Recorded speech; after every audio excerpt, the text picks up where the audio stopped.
I still not heard from Tom.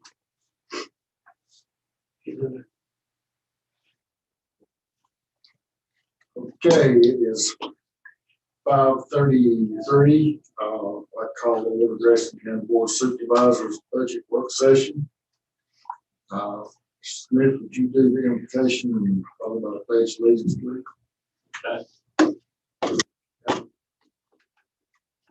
Father, thank you for the day that's been given. Thank you for the beautiful day. Help us not to forget all the blessings, not take them for granted. Thank you for our Board of Supervisors for the work they do for our county. Thank you for this beautiful county that you've given us to live in.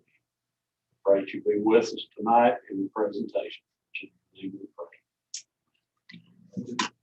I pledge allegiance to the flag of the United States of America and to the republic for which it stands, one nation, under God, indivisible, with liberty and justice for all.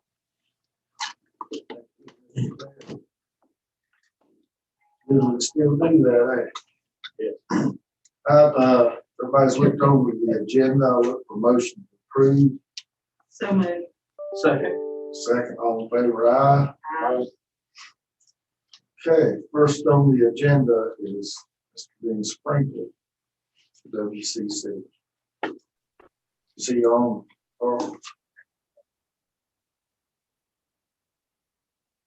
Okay.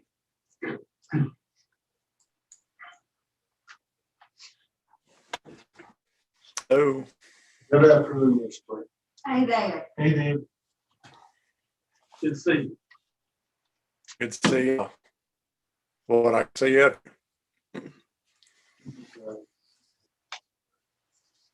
We're ready when you are, Mr. Sprinkle. All right, I was just on my cue. Didn't want to step in on anybody else's turf here. Well, good evening. I appreciate the opportunity again to be here and verbally and present about WCC and our budget request. I know the packets were sent. I won't belabor on any points, but would welcome questions or clarifications at any time. But to just go through the PowerPoint handout that was copied and printed. The representatives for Grayson County for the WCC College Board are Robbie Wingett and Joe Reeves, and we certainly appreciate their service, valuable contributors to our board. The pandemic has hit enrollment in education like it has hit just about everything else. I think we're down a little bit. The BCCS as a system is down. Our total enrollment in the service region there was this past year was 1,867 students, and that's down from 2,113 the prior year. We are continuing to hold our classes face-to-face that are required to be face-to-face, things like welding and power line and those types of things. Just about all, well, not just about, actually all of the general ed is online, and that's for safety reasons. But for those face-to-face classes, we're holding those in accordance with CDC and the Virginia Department of Health guidelines. You can see on the handout there the Grayson County enrollment that was 216 students. Our dual enrollment 92 Grayson County students, and again that number is down. Again, of course, you all know that the high schools have been and public schools have had challenges as well. Our career coach for Grayson County is Heather Cole. Heather is an outstanding career coach. She provides career exploration services and financial aid, and she has, of course, adapted where she's not face-to-face. She in person, she is doing things by Zoom and by email and following up with students on phone calls. And I'm hoping this stuff is down there somewhere, either that or that y'all have it in your hands. But if not, I'll make sure that you do get a copy. But it's my understanding it was submitted. So We have it. Okay, all right, thank you. Josh Floyd continues to do an outstanding job with the dual enrollment. Grayson County had one dual enrollment graduate who completed a degree in May of 2020. There are a number of pathways that students can complete. Those are listed there. Of course, the associate's degree in general studies and a general education certificate. We actually have 3 Grayson County dual enrollment students who are taking a welding class at Crossroads right now where they can earn a certification. So we're always tickled when we can serve dual enrollment students in those types of programs. The scholarships, there were 75 scholarships awarded through the WCC Educational Foundation and WCC Scholarship Foundation, totaling over $56,000. Educational Foundation also awards a $300 scholarship at each of our service area high schools, including Grayson County. The Educational Foundation has raised as a total $38,600 for the Grayson County scholarships, and that's a cumulative amount to date. We also award 2 local board scholarships at the high school. Just as a point of interest, the high school actually chooses those recipients. The scholarship for Grayson County for the Twin County Foundation Scholarship, that of course is available to students of Grayson County as well as Carroll and the city of Galax. Those scholarships cover 100% of tuition and fees that are not already covered by federal or state financial aid. And those scholarships apply specifically to 5 health programs. And those are listed on the handout there. Scholarships cover 50% of tuition and fees that are not covered by federal or state aid in all other programs of study. That's been a process in the making of getting that Twin County scholarship up and running, but it's working really well, and we're really pleased that that the community has made that possible. The students who receive this scholarship, the Twin County scholarship, are required to have a B or higher BA. Twin County scholarships, there were 5 in fall of 2020, and we've got 8 for this semester, this spring. The business community and the citizens continue to provide support for the college, mostly towards scholarships. There was over $26,000 from the Grayson County community. The Educational Foundation Board of Directors, we're always tickled to have Ricky serve the college in any capacity, but he's in that capacity right now. Unfortunately, as many of you know, JL Reedy has recently relocated outside of the area, and because of that resigned from the board, and we're working to try and get a replacement and have an announcement in May on JL's replacement. Rodney Halsey is on the Scholarship Foundation representing Grayson County, and we certainly appreciate his contributions as well. Workforce development, again, that's one of those things that has really been stymied by COVID-19 to the extent possible. And as things open back up and more vaccinations roll out, we certainly will be ramping those things back up. But you can see there the list of certifications and trainings and courses that are offered there. And of course, again, we're anxious to get back to the point of doing some customized training when companies are comfortable having folks come in. You can see the under the economic and workforce development section continued down there. These are, I'm just going to highlight the high wage, high demand ones that are applicable here. CDL, truck driver training, we had 9 students from Grayson. We had 1 underground power line worker program. And incidentally, that power line worker program gives folks a little bit of diversity in their skill set. It also includes some fiber optic training for them that's relevant. The welding program, 2 students, and those are traditional students. Those are not included in those dual enrollment students that I mentioned earlier. I hope many of you have heard about the transformation. It really was more than a renovation. The transformation of the Emporium space that we were leasing at Crossroads. And we are so looking forward to the time when we can have you folks and lots of other people come in and take a look at that space. It is a fabulous simulated hospital, and it's got state-of-the-art everything in it. It's just really a nice facility, and we're looking forward to being able to showcase that more to the public and let them see what's in their community.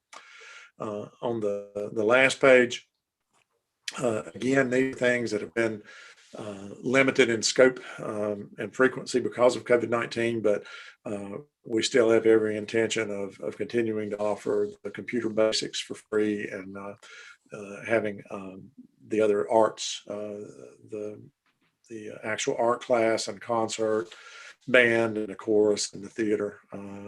Hope to have all of those up and running again in the not too distant future. We really have not changed our approved budget from last year to this year.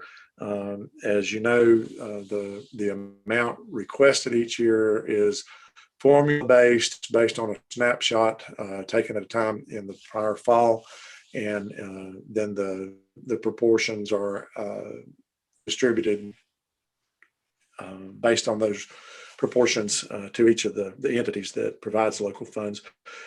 So this year there was just a matter of a very small increase in the amount that was being asked from Grayson County in the amount of $19,032.03. And again, that's not an absolute increase and doesn't reflect an increase. It's based on the formula for the percentage of Grayson County students that are being served by Whitfield Community College.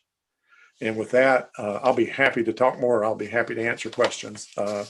But that pretty much is the gist of the presentation.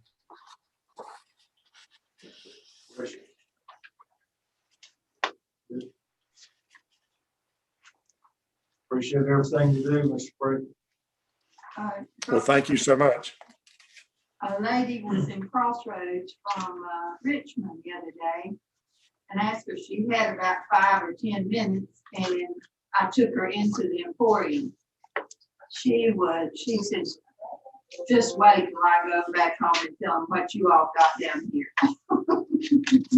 It really is a showpiece, and I appreciate you saying that, Brenda. I appreciate you sharing that. Anybody that comes not from around here, I ask them if they've got 5 or 10 minutes and show that to them, because it is awesome. Absolutely. Thank you. Any questions? We were good, Dr. Brady. Appreciate you. Okay. Well, thank you, and appreciate y'all, and everybody stay safe, and let's get on and move on beyond this. Thank you all. Thank you. Thank you. Bye-bye. Okay, next.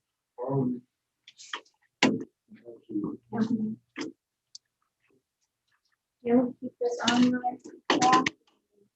What do you want? I wanted to ask first. If you can hear me, then I'm good. Okay. I first wanted to say thank you for If taking you the time. step up to the Sorry. mic, whatever. I just wanted to say thank you for taking the time and your continued support for Grayson County here at the museum.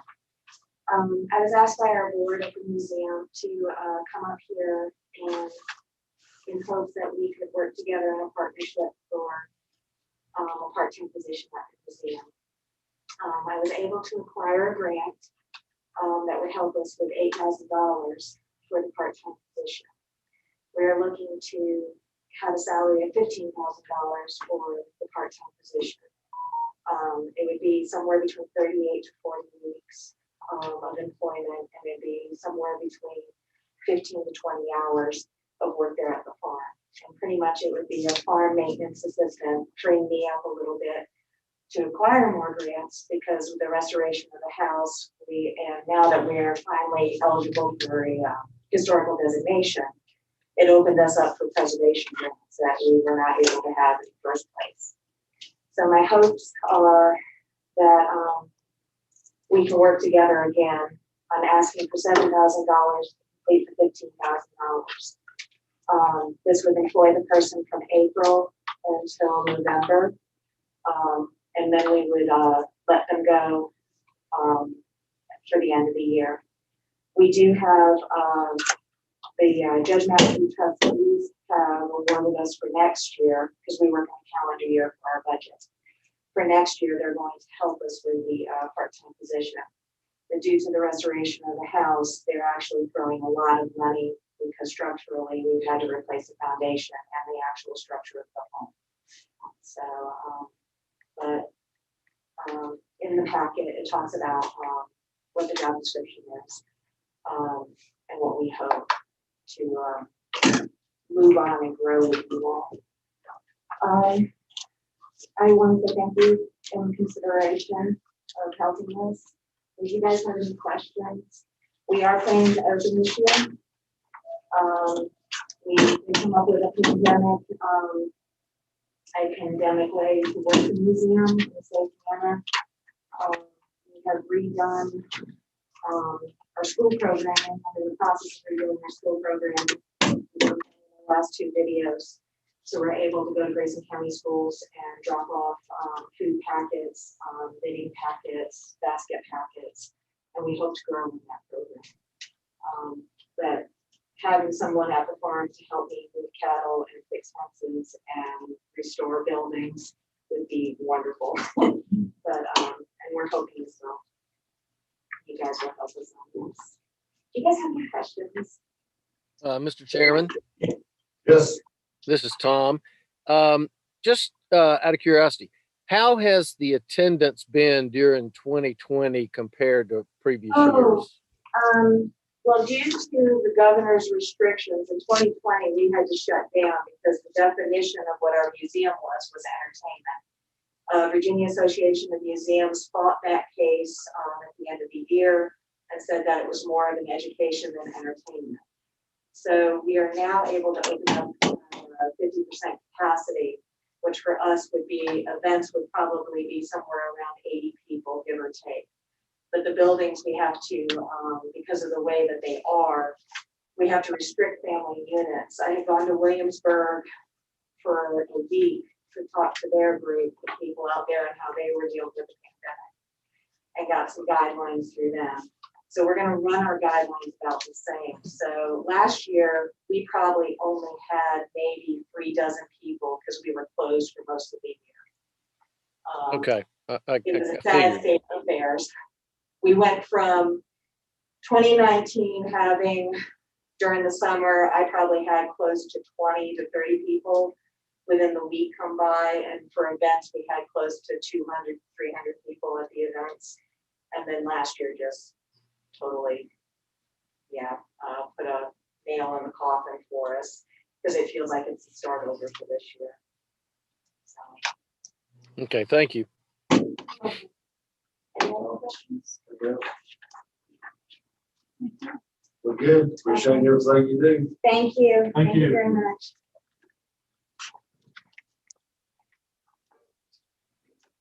Next event is Grayson County General Registrar.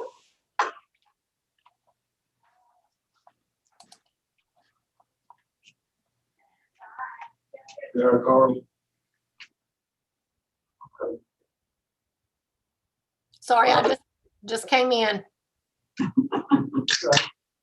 We're ready for you. Oh boy, you're fast.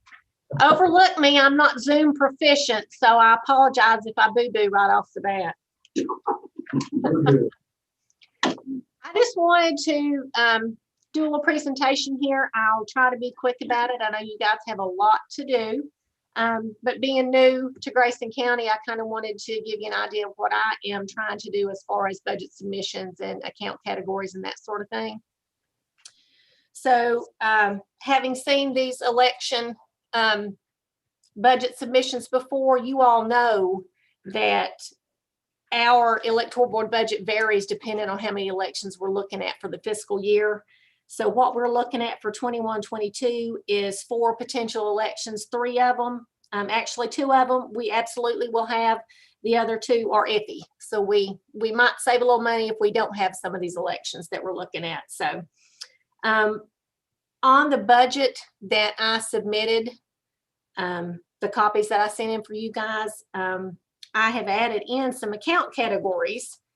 And on the left-hand side where you see some of those lengthy numbers, those are the ones that are already being used. And I've been talking with Lisa Gayhart, Finance Director, about adding in a couple or a few more account categories just to break down further and better represent what that money's actually going toward. So the 4-digit account numbers are some of the new ones that I've added in. It's actually money, that's an expense for our department. And when we're looking at totals and numbers and that kind of thing, I want to have everything as represented as I can. So electoral board budget, one of the big things that I plugged in on that is going to be $10,000, and it's on the second page and it's under maintenance. It's the account number, the last 4 is 6,000 is the number. The reason that we're adding that in is because with all of the cybersecurity issues and concerns, with election security, the state's requiring that we recertify and upgrade all of our optical scan voting equipment. It's a fairly new system. We've not had this particular version for that long, but they are already asking that we update. That $10,000 is just a baseline number that I got from our vendor because they have not gotten an absolute cost for those upgrades from the actual company yet, the manufacturer. So when I asked about it, I was told he would be surprised if it cost us more than $10,000. So that's just the number that I used. We might, be fortunate. It might not cost us anywhere near that. But I kind of would rather overshoot sometimes than undershoot, because if you save money, you're always happy. If it's going to cost you more, then you're never happy. So that's why I plugged in that $10,000 there. $6,400 I have under equipment, and that's the very last account on the electoral board budget, the 8,200 number. Since we've had to implement early voting, in-person early voting, we're doing this every day in the office for 45 days out. That amounts to 32 to 33 days of actual voting. Folks coming in to vote don't have to have a reason anymore. We really have to have an electronic poll book system for that, because otherwise we'd be printing poll books, a new poll book every single night. And that would end up into, I think I figured it up, it would be almost 41,000 pages per election edition that we'd have to find storage for every time we had an election. So electronic poll books are really the only way to go with the no excuse in person here in the office. And that's something else that the state is requiring be upgraded and recertified. So anybody using electronic poll books in Virginia is going to have this additional expense as well, because we all have to upgrade and recertify. Some things that other accounts that I've added in, those 4-digit account numbers, travel, meals and lodging, training. We have been told that they may look at re-implementing on-site training for some of the state training and some of our association meetings and that sort of thing. We always benefit more from on-site because you'll have group discussions, folks will ask questions, and we'll get into scenarios and situations that we might not have thought of, where we just sitting in front of a computer screen doing an online class. So that was plugged in with the hope that we would be able to get back into some on-site and some group training sessions in the next fiscal year. Salaries for part-time, that has to do again with the implementation of this in-person no excuse voting. Officers of election, we've got to have folks in here to handle the check-in and dealing with the voters as they come through, just for the no excuse early voting. We are looking at CAP, central absentee pre-processing. The electoral board decided not to pre-process for this last November's election, and they actually do regret having made that decision, because those poor folks on election day in the central absentee were bombarded with all of those mail-in ballots that they had to open and separate and record. It was just an overwhelming day for them. So we are looking at CAP pre-processing, and there'll be a little bit of an expense. We're looking at one day for a couple of officers to come in and get some paperwork done ahead of time, so that it's not just all a one day ambush of all that paperwork and central absentee processing on election day. Then we're looking at data processing. I noticed when I was looking back at some of those prior budget years, that had kind of been under budgeted each time. And what I'm looking at plugging in for that particular account category is based on election expenses that the vendor charges us for layout, a number of, I don't really understand a lot of the technical terms that they use as far as the putting everything together, but it's layout, design, all those types of things for the data processing. So I was trying to get a little bit more accurate reflection of that cost. And it's a little lower than the over budgeted amounts that you're seeing in previous years, but some of those costs I'm actually going to plug into another account category, but I think it's more fitting for it to go somewhere else. So I'm trying to kind of level out where the expenses are actually going to be represented and where I'm going to actually code that to with the next fiscal year. So for the electoral board, those are the big things with their budget. Do you all have any questions, in particular, as far as the board's budget is concerned, any of the numbers? Or I tried to include some little explanations on what we're using with those particular account categories, that kind of thing. That look okay? Not necessarily related to the budget, but I know last year or year before we approved for the purchase of the new type voting machines. Right. Any issues with those? No issues with any of the equipment itself. Everything worked just fine. And we do train the officers if folks have any questions, as they're using. It has a couple of different slots on the top, and folks will get confused sometimes about which slot they put their ballot in. But officers, they know to kind of watch for that. They're not looking at anybody's ballot, but they're there and they're ready to kind of give them some direction to make sure that they get it in the machine where it needs to go. So that was not really an issue, but that generally is the biggest question they've got: which slot do I put it in? So, but that, we didn't have any complaints from any of the voters on election day. None that we've had in the last few years that I'm aware of. Nobody having any issues, anything like that with the optical scan. They do like the idea that there's going to be a piece of paper that's going to be held onto. So if we had to go back and manually recount for some reason, we've got the piece of paper with the selections marked on it, and we can hand tally that way. So they do seem to be pleased with that. So, very good. All right. Okay. Thank you. Appreciate your help. Glad you're in Grayson County.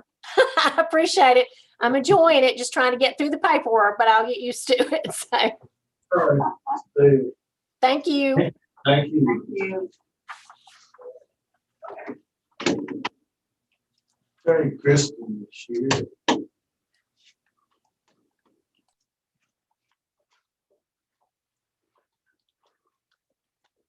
Hello. Good evening.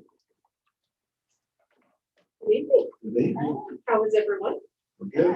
Can you hear me through the mask? Okay, thank you. Thank you for the opportunity to come before you this evening to talk a little bit about the proposed budget that I have submitted to you last Friday. Wanted to take a few minutes to give you a little bit of additional information that I have as of today. But as you all know, this has been a very unusual year with the pandemic, and DSS caseloads have increased dramatically as a result of the COVID pandemic because of Medicaid cases and individuals in Grayson County that are receiving SNAP benefits since they've been out of work. So we have had a significant increase in cases with our Medicaid unit. The state was kind in terms of giving us additional monies for this current fiscal year to pay for some overtime for employees to address that. So I'm very thankful for that. We will be expending those funding before the end of this fiscal year. Our budget is mainly based upon what the governor's budget after legislation is held in Richmond. And once his budget is passed, then we can actually finalize what funds we receive with our state and federal dollars. I've done a projection, as you can see here on your letter.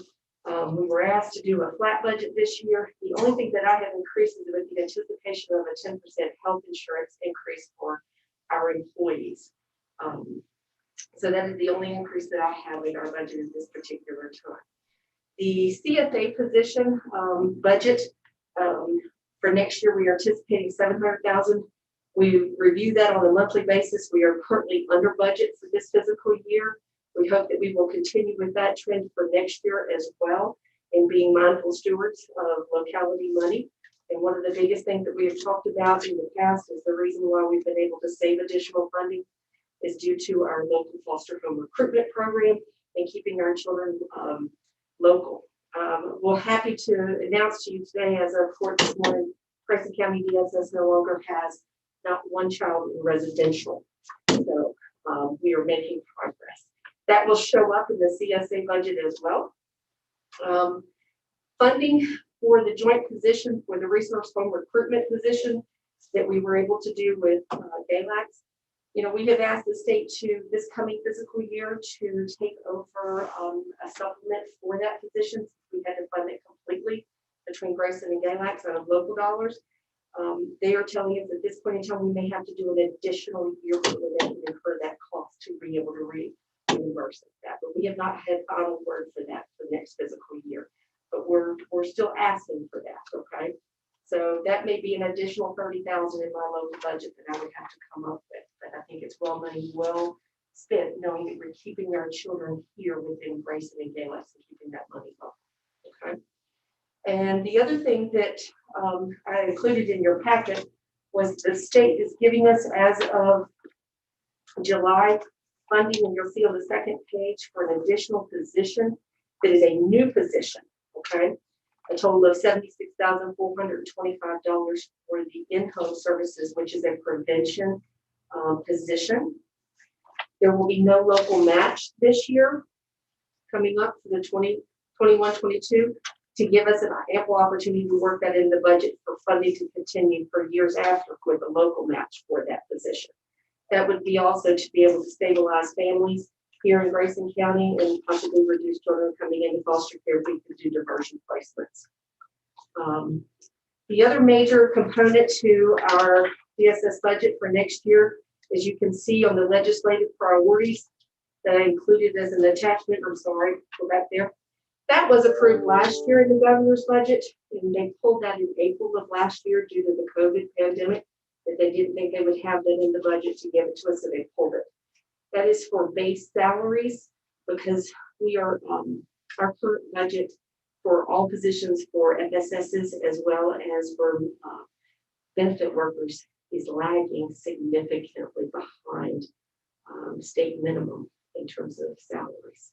So I understand at this point in time, there's no support in the House and Senate for that. So we're waiting to hear whether or not that passes. And if so, then that would be included in the governor's budget.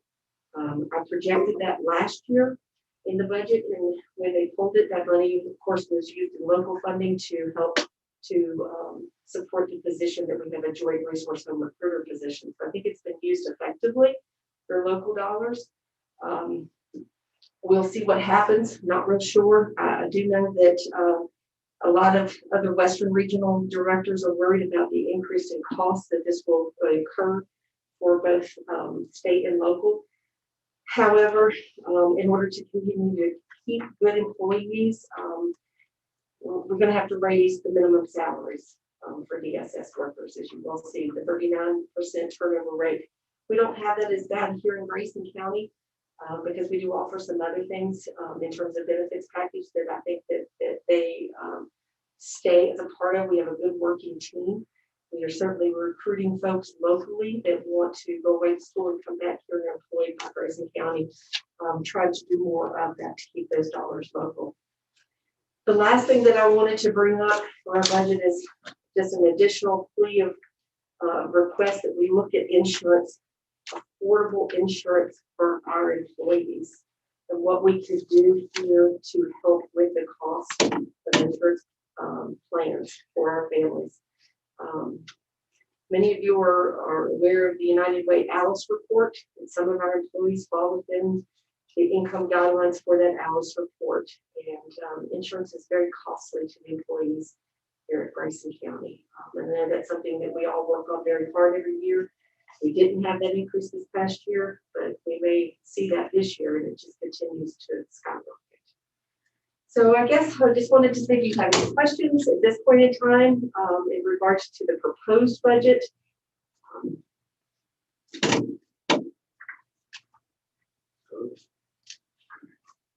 Tom, you still on there? I am. Okay, won't lose you. Any questions? Nope, you're not gonna let me. I just want to say thank you for a job well done with your department. Absolutely. You've brought a lot of great things to that department since your arrival. Thank you, Mr. Reynolds. It's been my pleasure to serve this community now for almost 3 years, and I hope to continue to serve as best as we can. Good job. I agree with Tom, because Thank you, and I can't say your enough team is about doing a great job. you guys, ladies and gentlemen, are wonderful to work with. You've always been very supportive of our programs here in the community to help serve the abused, neglected, and the poor and underprivileged. And we're very thankful for your leadership and guidance and support. Okay? I don't know what it was, maybe of our placements, but to come to zero. You had at one time, what, 40 some, or I mean? We had at the highest point that I can go back and pull data from, we had 42 children at one point in time in care. We're down to 12, and of course, we don't know how to fluctuate depending on, we never know what might happen on any given day. But the fact that we've been able to now find the local foster homes, have them approved, getting some wonderful training so that they will meet those needs in teenagers that we've had to use residential placements for. And we've had some wonderful families step up for the need, and we're thankful. We're getting ready to send out recruitment opportunities in Grayson County water bills. So you may see that in your water bill. Looking still additional for families to support both Grayson and Gamebox. That was good news. Yeah, that's great. Hey, Mr. Chairman, John Fant, got a question. Hey, John, didn't know he was on. Go ahead. Yes, Mr. Mayor. Yeah, I snuck in the back. On the legislation that's in front of the General Assembly, do we know where Delegate O'Quinn or Senator Pillion stand on support of those social services bills? One in particular for the salary increases, sir? Yep. Yes, I know Senator Pillion is in favor, and I believe Israel O'Quinn is as well. But I've spoken with Senator Pillion myself. Okay, thank you. And again, I'll echo what Mr. Revel said. Job well done. Thank you, sir. Thank you for your opportunity tonight and time. Thank you. Appreciate it. Thanks. You know.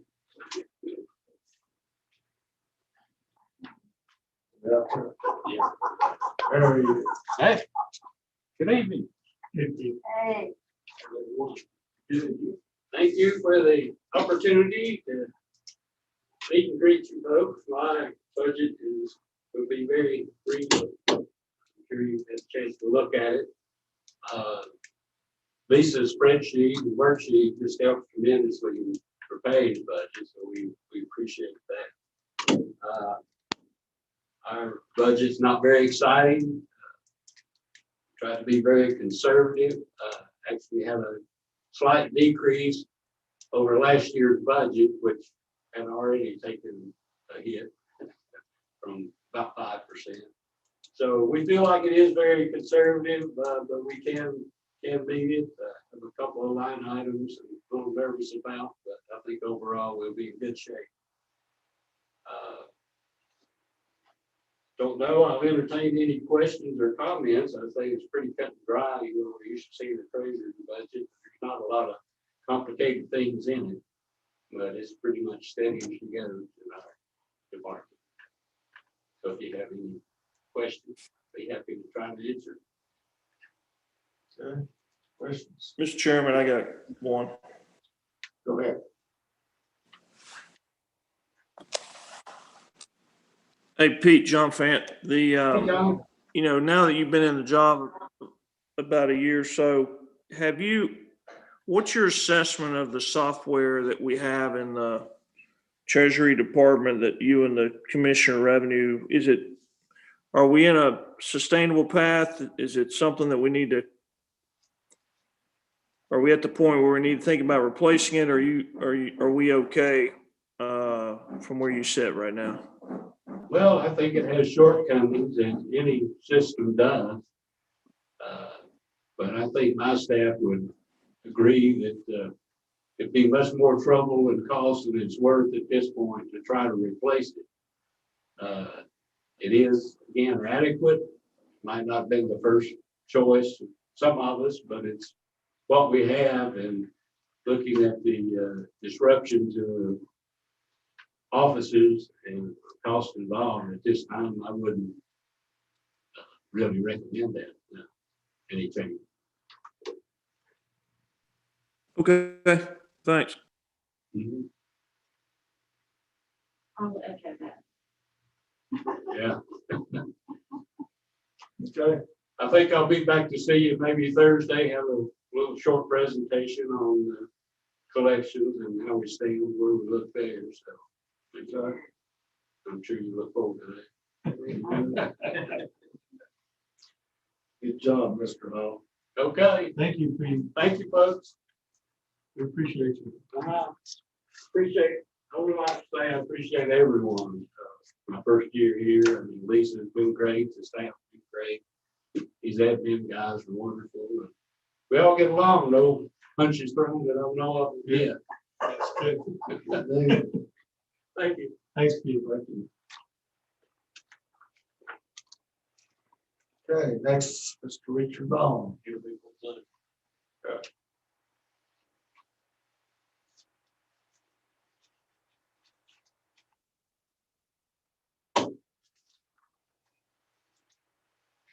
Hey, Sheriff, you ready to go? We are. You've got a hard man to follow here. Last budget, the decrease, okay. Can you hear me? Sheriff?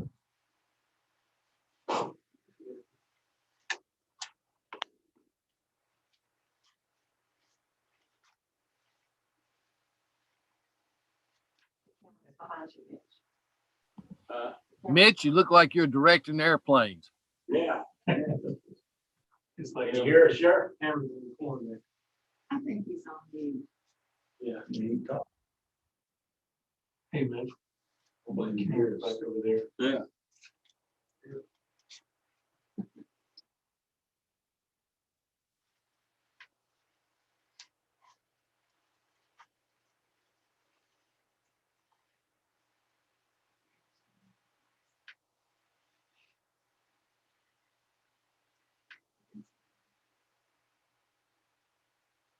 I believe he's working.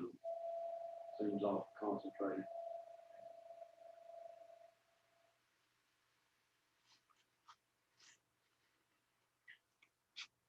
Can you hear us, Sheriff?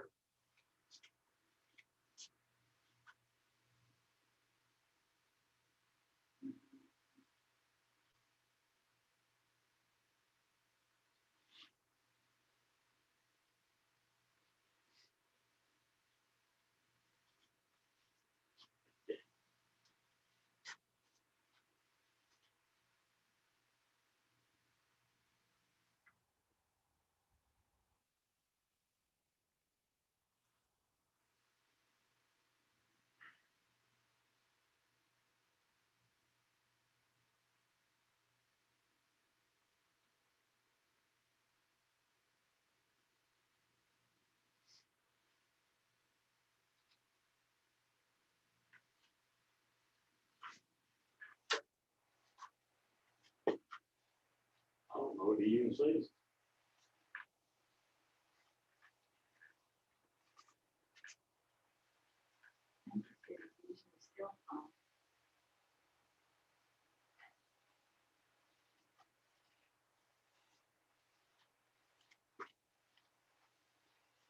Can you hear us, Sheriff?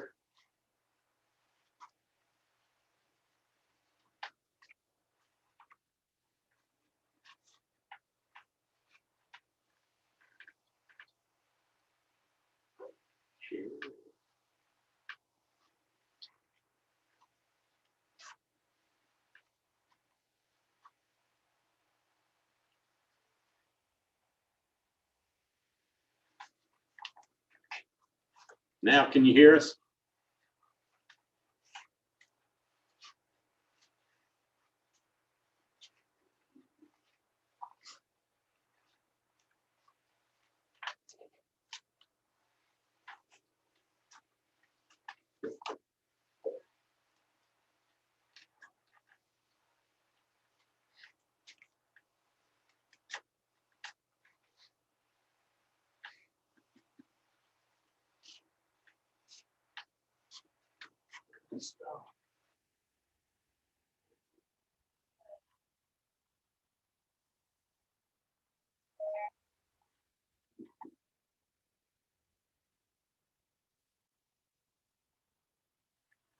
Okay. Mr. Holmes, see, outside the ditch. He's on his way. Okay.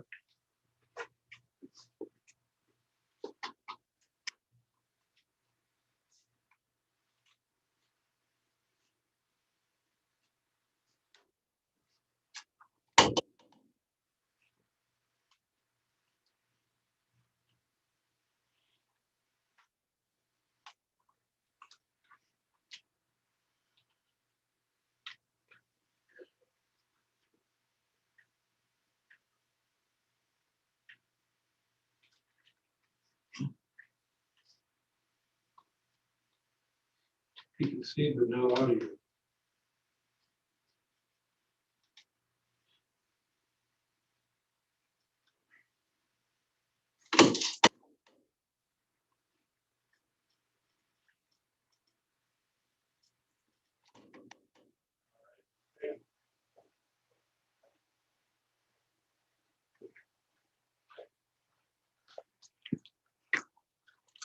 Good evening.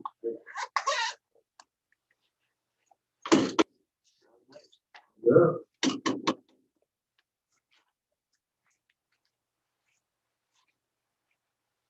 Are we ready to begin then?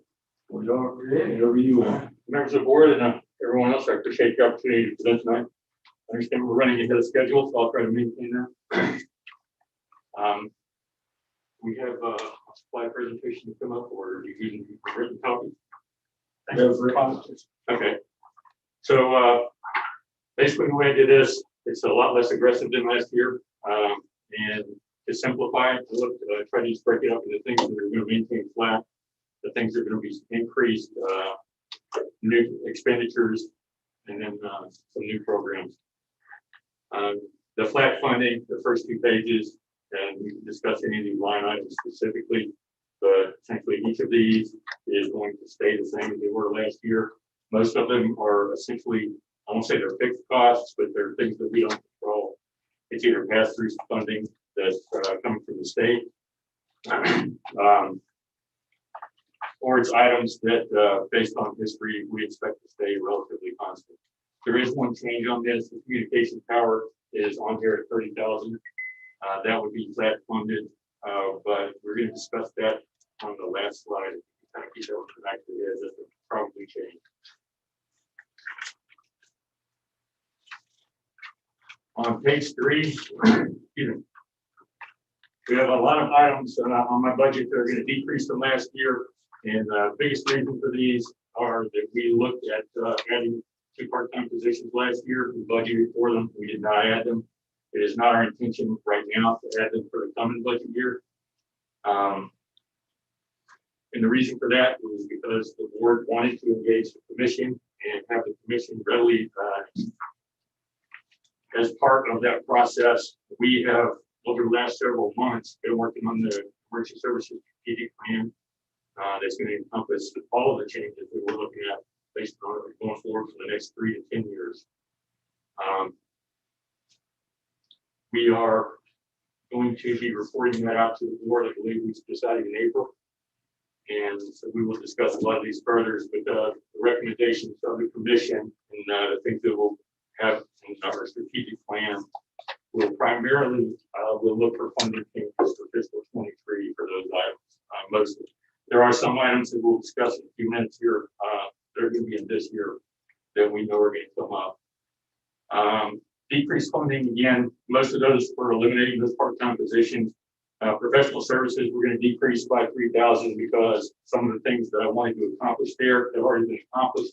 And I'm wanting to a maintenance mode on those items, especially the database. There are still some things with the professional services that we will be adding for the year, so I wanted to keep some money for that. Probably the most, the items that you'd be most interested in talking about are areas we're gonna request increased funding. And on page 5, I've got those listed.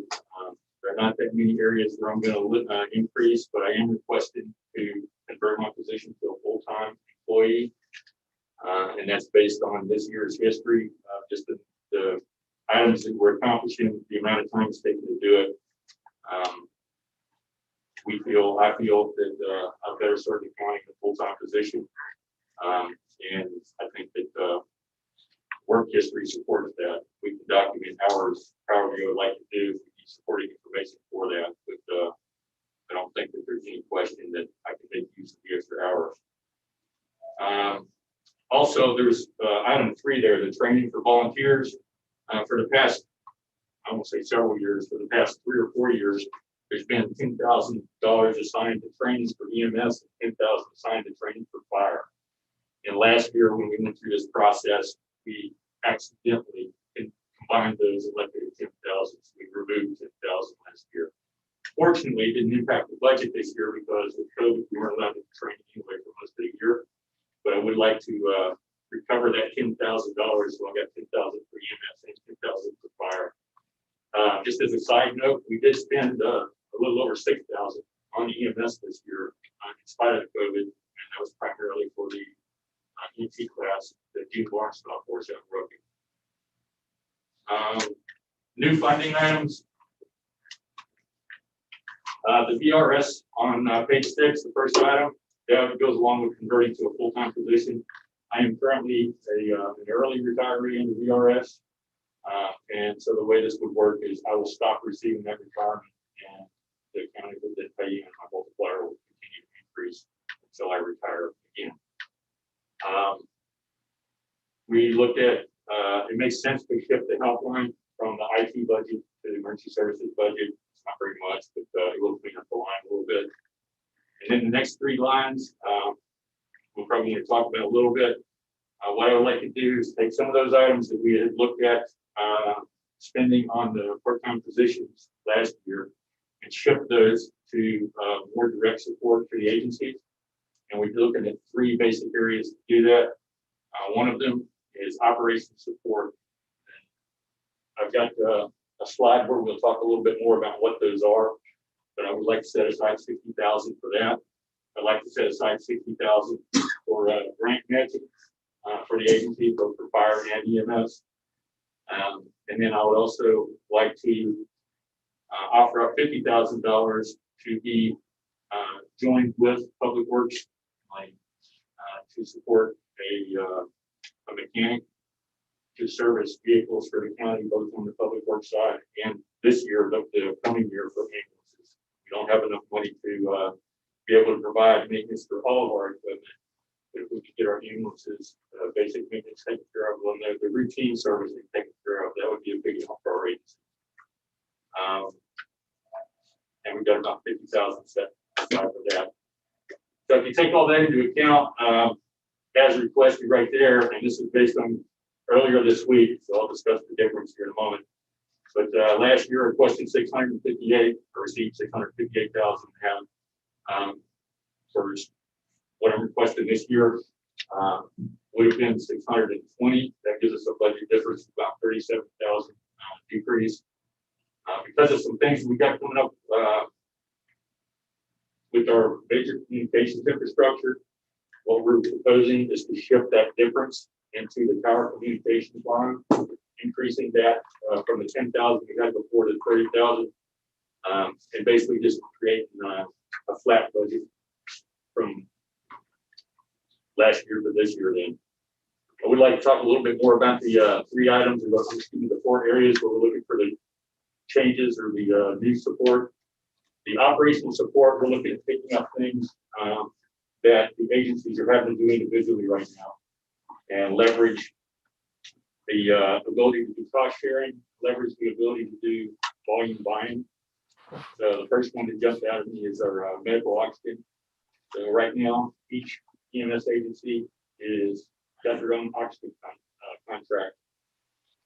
Most of them are using ARC3. There's a couple of other providers that we're using, or suppliers. But the bottom line is, a good example, Mount Rogers is paying $150 a month for oxygen service, or they worked the last month when they lost their supplier. But they're certainly not using very much oxygen. So it's just a crazy amount for them to have to pay. And if you multiply that out by all of the different agencies that are buying oxygen, you have the same problem. Each one of them are paying for the volume that their agency instead of for the total volume utilized in the county. So what we would like to do is establish a centralized contract, or basically a county contract, purchase oxygen through there. I'd like to estimate that at 12,000. I don't know exactly what it's going to cost. We won't until we've got a year behind us. But we do have the opportunity here to budget this at 12,000 for this line. And then we'll be, if we end up using more than that, we'll just go ahead and backfill the agency starting at that point. It still decrease the amount that they're paying for the year, even if we have to go in and do that. And the other option would be under shift money from another line to continue to provide that. The other operational support we're looking at is the maintenance contract with cardiac monitors. These monitors cost as much as a vehicle. They're about $35,000.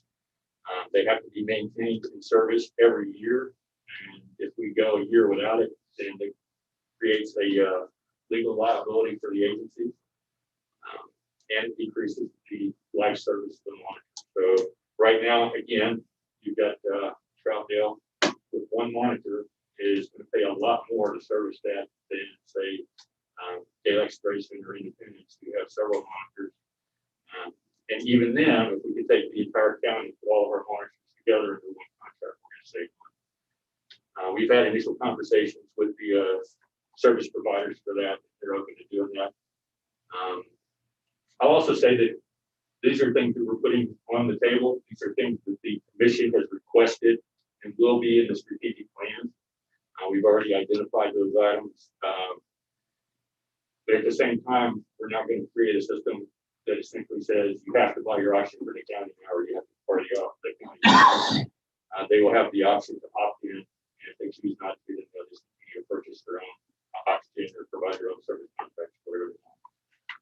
So we're giving them an opportunity, but we're not requiring it. The other two items are more fire related. The cascade system, the breathing air that the firefighters use when they're on air in a fire environment is provided by a special air compressor. It's not the air compressor that's special, but it's the testing for it. The servicing for it is obviously special.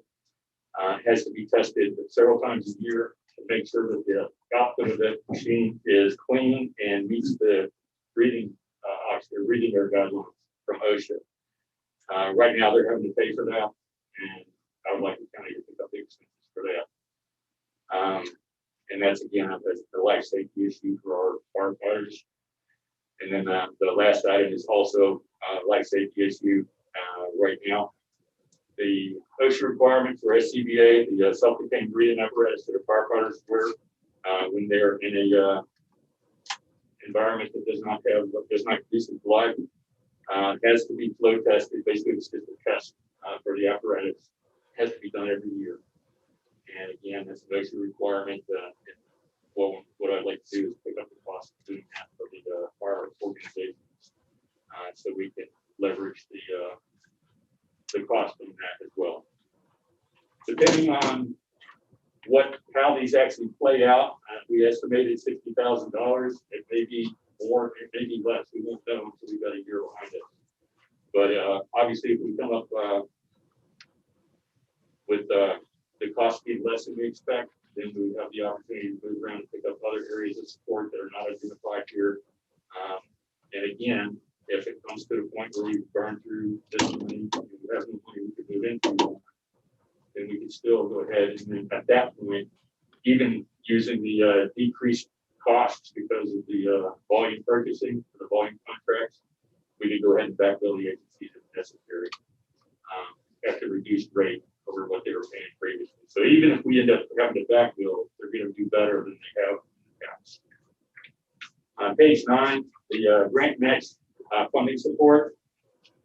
Right now, if one of the agencies has to purchase new SCBA's or new cardiac monitor or whatever, it's entirely on them. We have several excellent grant funding programs for them to be able to do this, but most of the grants these days are requiring a 50% max. Some are less, and some are more, depending on what's going on, what we're requesting, and what the circumstances are. But generally speaking, the grant environment is not as good as it has been in years past. We expect to pay about 50% for our max.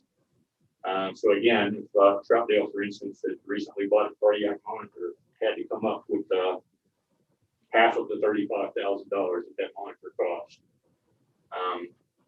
What I would like to be able to do is set aside $60,000 to be able to provide towards matches or grants for necessary equipment, both for the fire and for the EMS side. The way this would work, I don't feel like it'd be appropriate for me to pick and choose what grants get approved and which ones don't. And so what we've identified again as part of the strategic planning process is that the commission would receive all grant requests from the entire county. They would go ahead and prioritize those grants for all of the agencies and then submit them to the county in each category. And the county would basically pay out to essentially run out of the matching funds. If we end up not requesting $60,000 worth of equipment in a year, then that would be rolled into another line in the general fund. We would, of course, maintain final approval authority for that. That would be the county, that would be through the county administrator as reported to y'all. But again, it would provide funding, very necessary funding for the agencies. It goes direct to them, but at the same time, it maintains audit accountability, and it puts the burden on deciding which of these are most important on the folks that are using the equipment instead of us. And then page 10, again, we talked about one of the big things that we would like to do to increase both increase safety across the board for our agencies is to be able to do consistent routine maintenance for our ambulances, for all of our equipment. We're going to start with our ambulances in this budget cycle. And that requires obviously a mechanic to do it. It requires the equipment that that mechanic is going to use. If we can do this, then what we will see is an increase in maintenance consistency. We'll see that maintenance performed more frequently, as it should be. It would also be performed by a certified mechanic who is qualified to do what they're doing. And I'm certainly not saying that they're not doing that now, but when you have a tire that needs changed or brakes that need service or something like that, there are a lot of folks in the fire and EMS world who are comfortable taking on those responsibilities themselves at the agency level. But if we do that, if we allow that to happen, what happens is there's a liability that goes with that. And so this would be, with our liability pool, we're already paying for the insurance on these. We don't want to remove that liability protection that we're providing through the insurance by having to do home servicing instead of having it done by a qualified certified mechanic. And then the last page, on page 11, again, this is the change that we would recommend to take us back to flat budget for this year. We have numerous items in the power communication line that need to be done. Actually, this morning we had a kickoff meeting with Federal Engineering. They're doing the regional study that Grayson is participating in, along with Carol and Galax. So we will have solid recommendations from them this spring. April, we'll get the first report. Then we'll have a final report June and July, 2 different versions. But there are certain things that we know have to be done and require some immediate action. We know we need to replace the antennas at Whitetop, and we need to do that as quickly as possible. In fact, I may end up doing those on this year's budget. We also know that we need to move the equipment, the radio equipment that's on Whitetop, to a better enclosure where it's better protected and has reliable power, which right now we don't have. We've had a conversation already with Smith County about moving our equipment to their enclosure. And those discussions are continuing. We haven't received any final recommendation to present to the administration yet, but we anticipate that will probably happen. And we also appreciate that there's going to be some expenses involved in that. We've been moving into their enclosure. There will probably be a share of the maintenance for that enclosure that we will go ahead and take part in. We're also looking at replacing cabling at York Ridge, and that is the county's tower there, because it's infiltrated by water and hasn't provided a problem yet. But the two service technicians that have inspected it have said that it's basically going to happen. It's just a matter of when. One of the things that water infiltration on those cables immediately is not a problem, but what happens is when you get water in there and you get the weather that we've got right now, where it's freezing, thawing, that causes deterioration of the insulation and eventually get cable failure. And you have deterioration in your communications even before you get total failure. So that's something we know we've got to address at some point, and probably sooner than later. The other thing that we're looking at is the enclosure on Point Lookout. Has some issues, particularly with temperature control and environmental controls. We are in discussion with AEP. They're going to be changing the enclosure that they're using for their equipment right now. And it looks like they may give us the enclosure that they're currently using.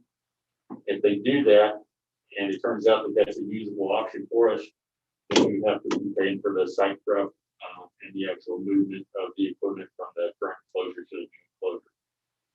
And then the other thing is we've got 7 microwave steps. They're basically 2 antennas. They're a max pair.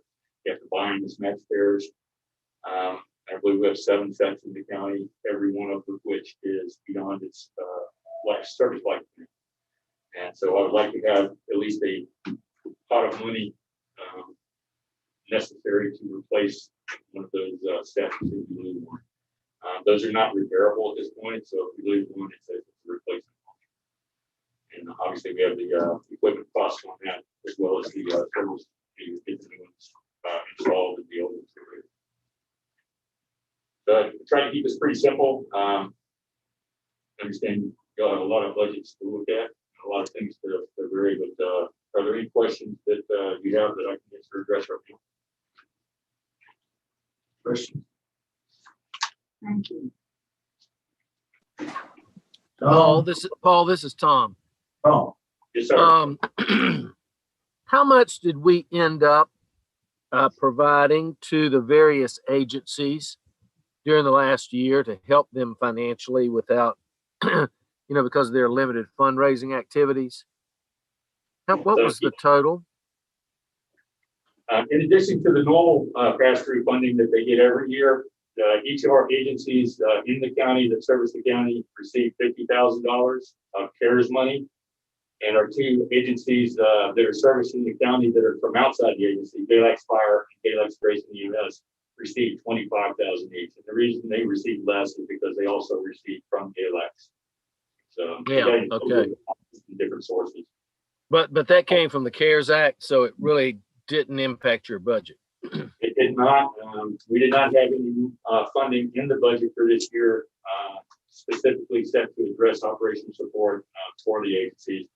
We did provide some indirect support, but again, most of it was not out of my budget. A lot of the EMS equipment that we could attribute to COVID calls, or at least potentially using for COVID calls, we were able to pick up those, again, using CARES money. We bought it directly under.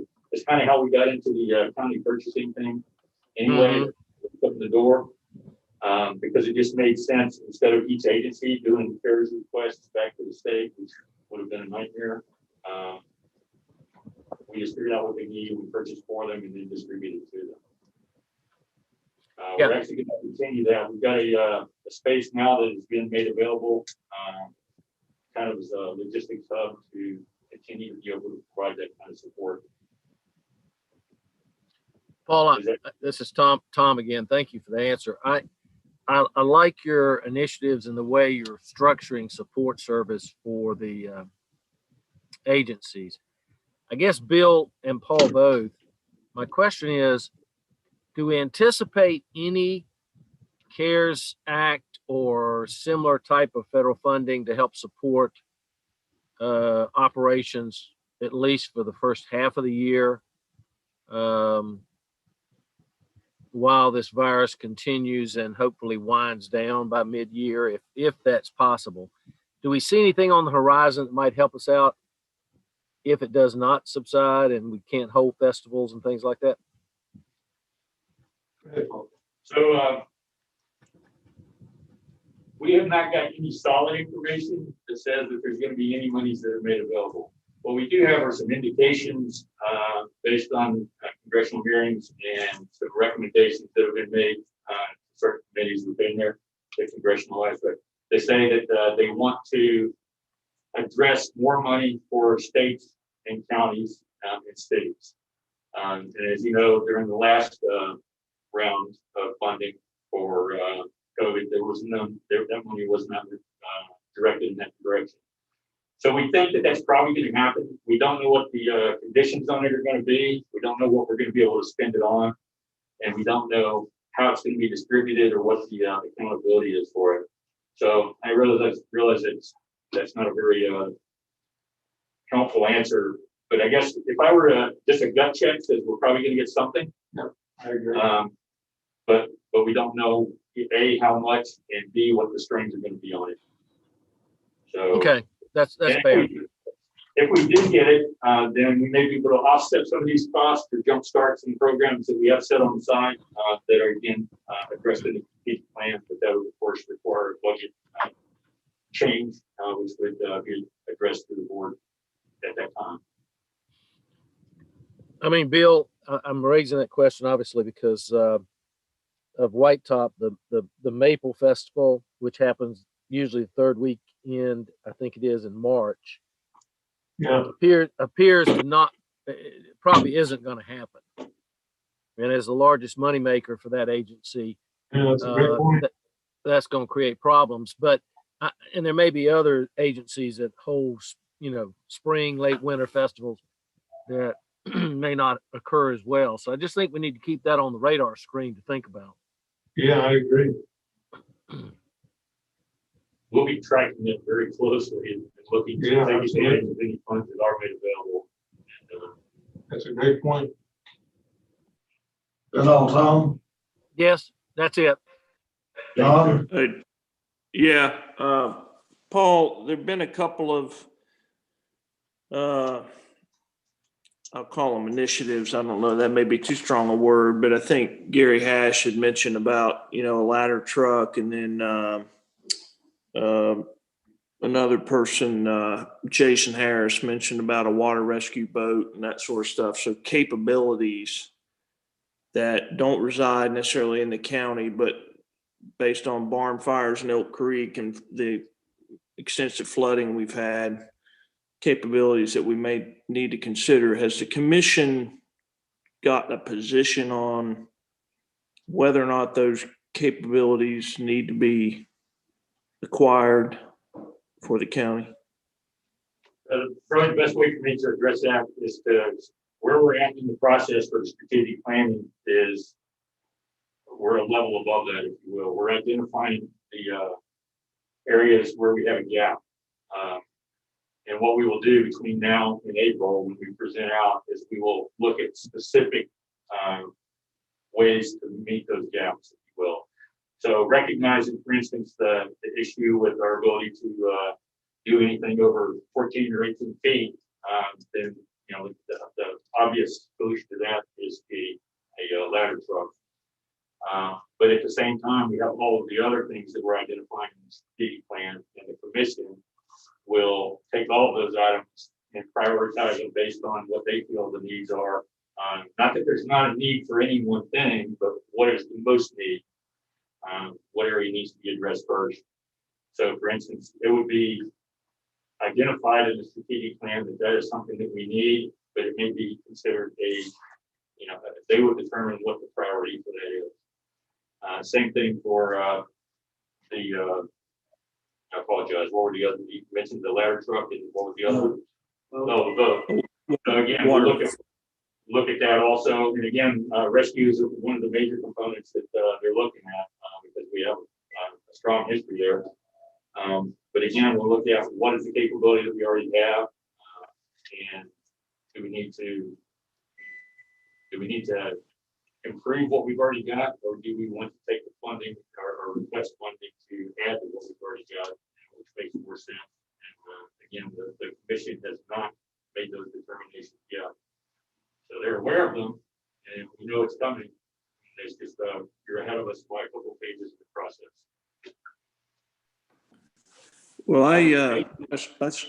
I support your efforts on taking on a strategic plan for emergency services. I think that's prudent and makes sense, and will help justify things going forward. But if you mentioned April, which I think was the target for when the strategic plan is going to be completed, do I have that right? Yes, sir.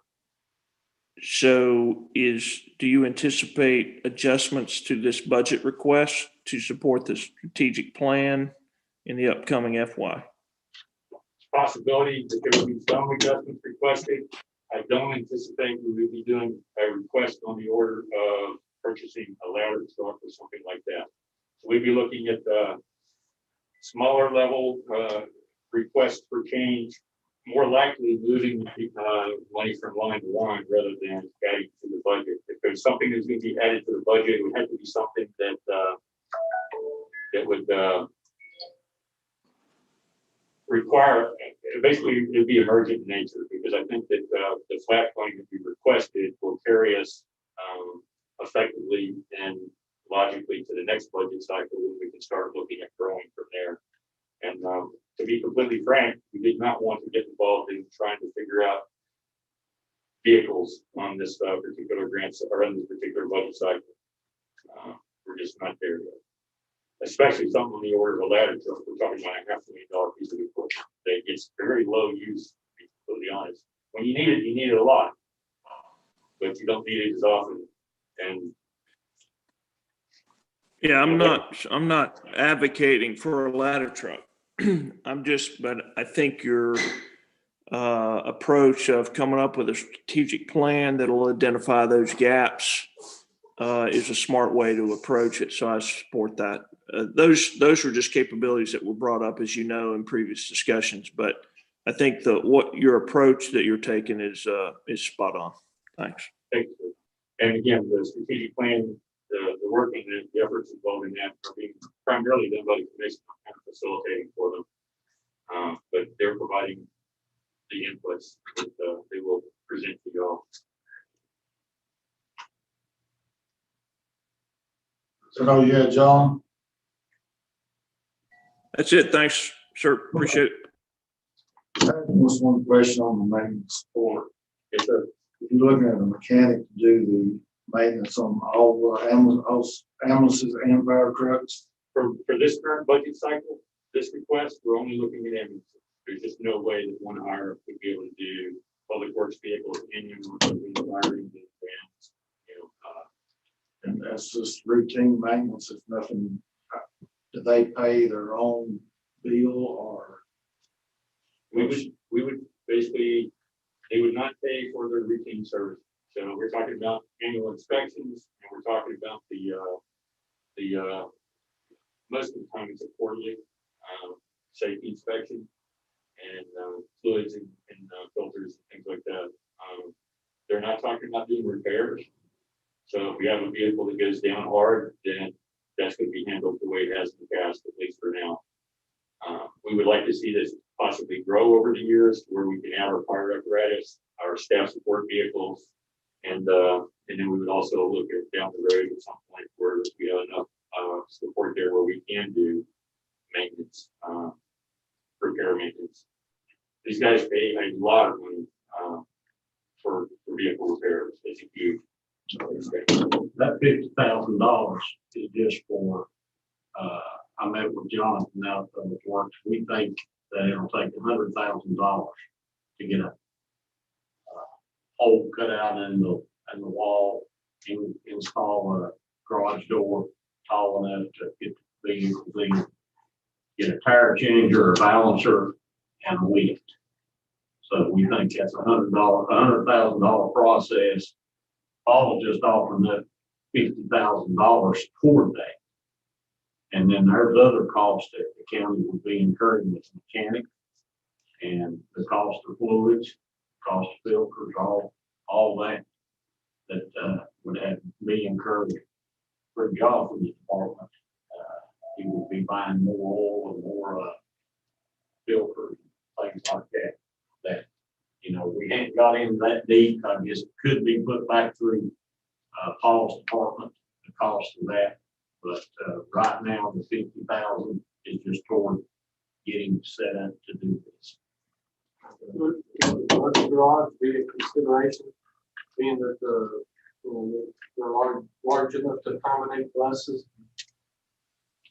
in their base? That would cost us. That would cost us more because they charge us. So it would cost us cost us more for them to do it.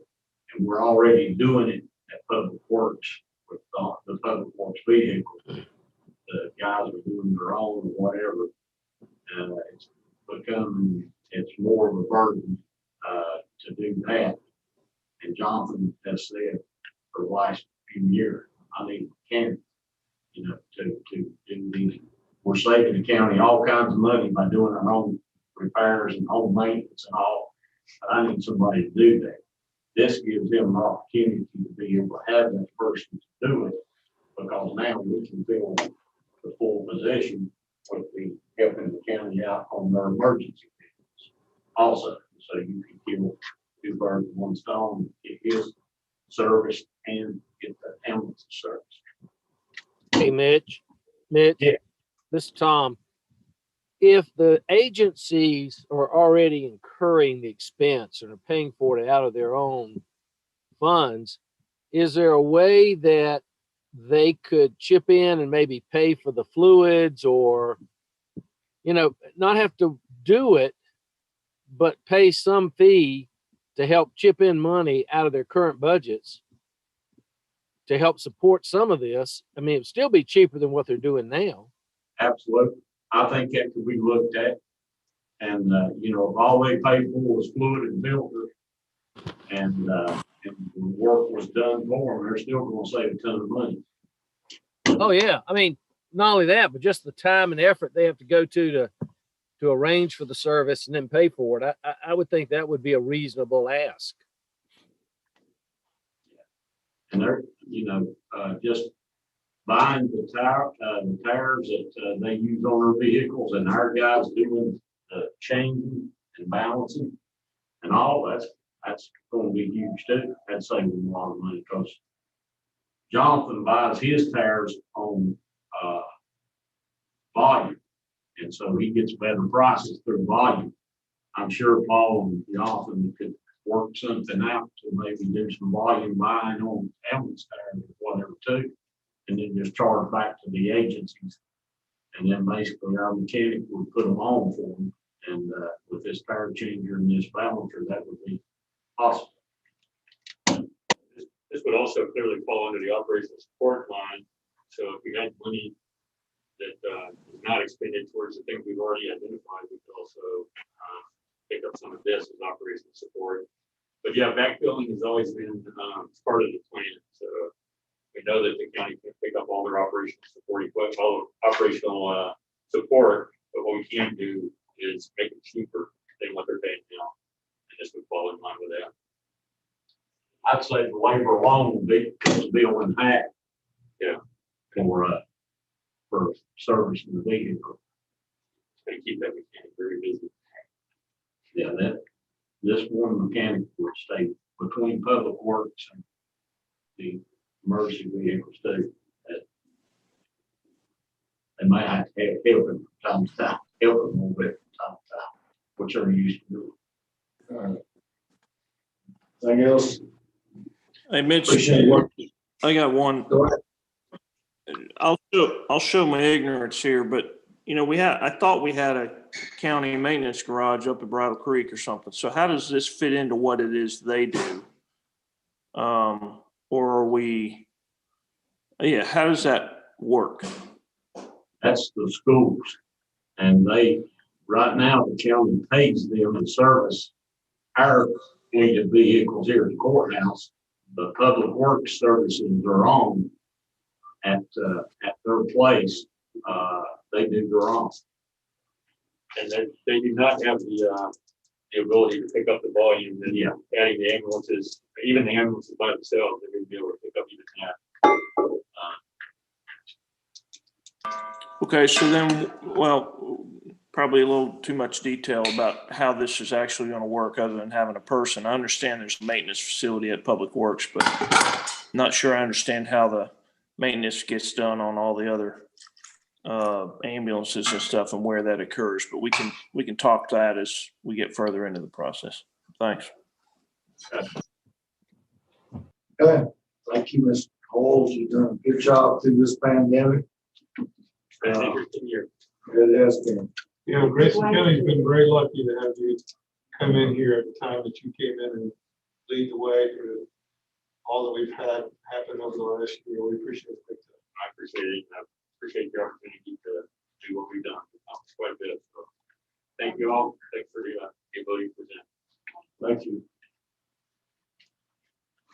All right, Carl, have we got the sheriff working?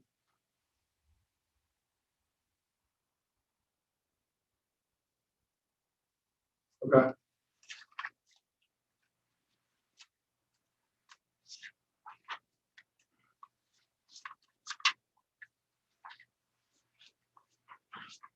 Can you hear us? Oh, don't look good. Looks like the same.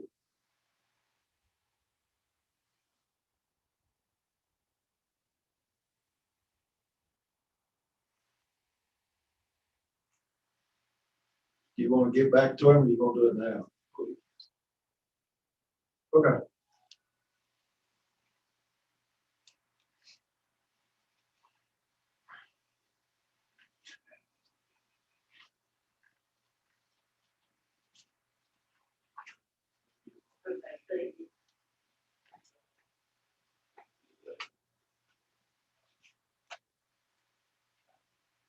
Is Richard on?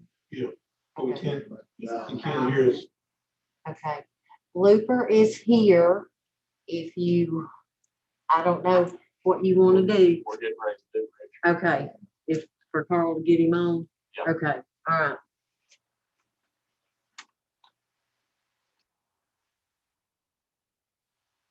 Okay. Carl, is he calling in on the conference phone here?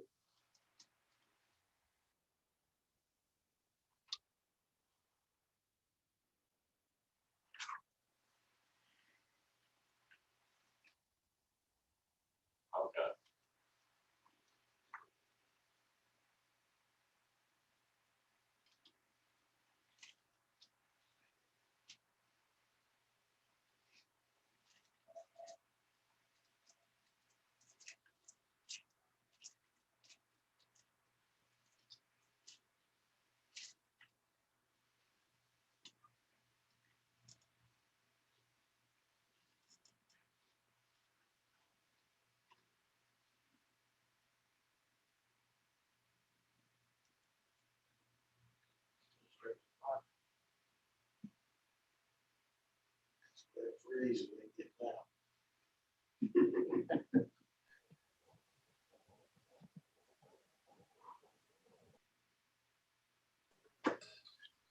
Tom, I guess it's good to know that you've got better internet connection than the sheriff does over in Freeze. I'm telling you, buddy, this is unbelievable.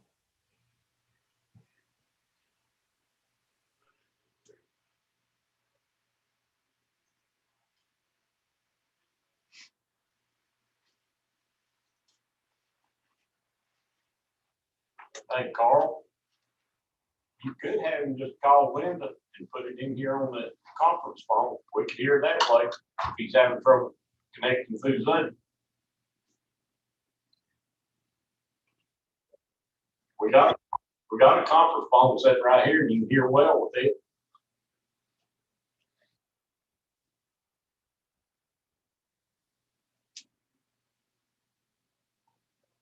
When it rains, Well, that's what it says on it, it's red.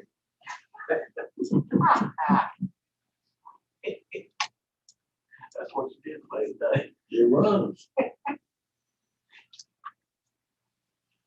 I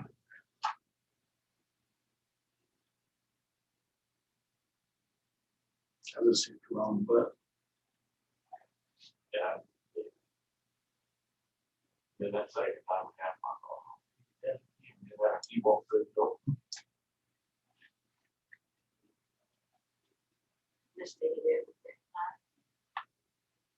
You might quit, right there, over there. I hit everything. Well, hello, I have. I document what's happening to me. I hate when I get in the dream, just get to a turn out. Everybody gets It's like everyone on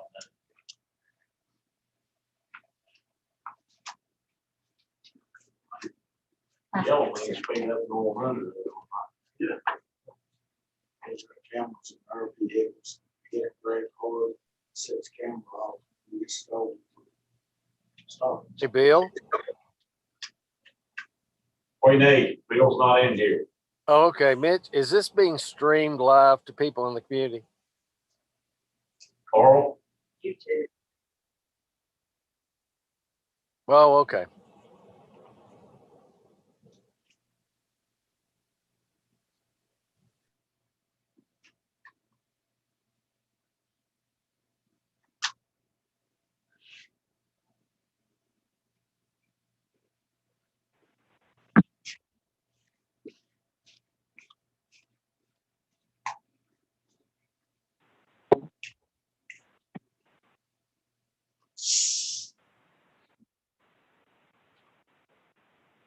Hey, I appreciate that. It was a long trip and had a lot of turns, and I might have took the wrong turn, but maybe we finally got there.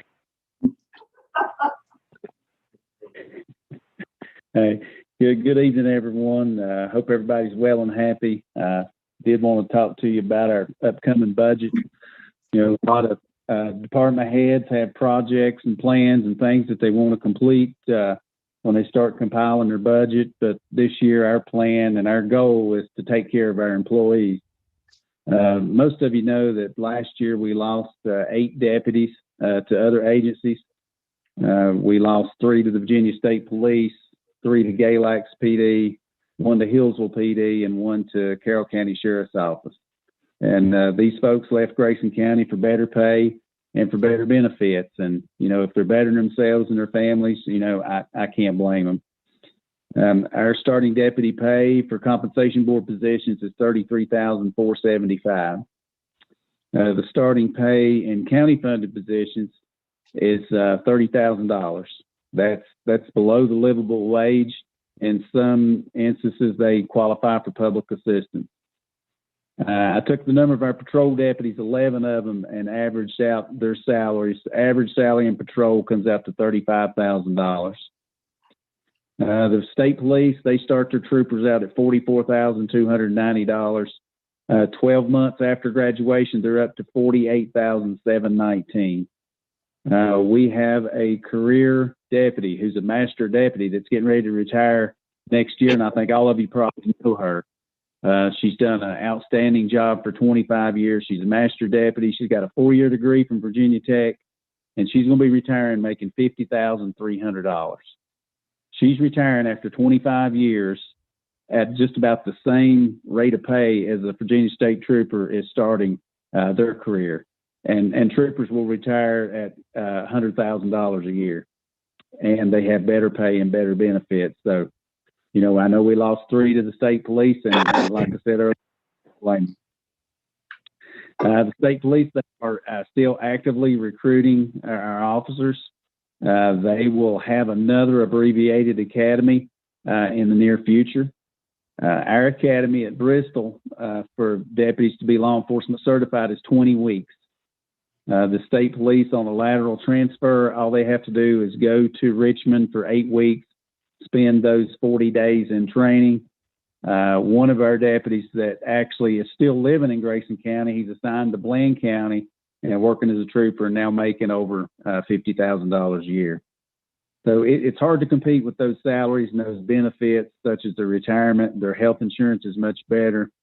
So we've got to do something to at least compete with state police and surrounding agencies when it comes to recruitment and retention.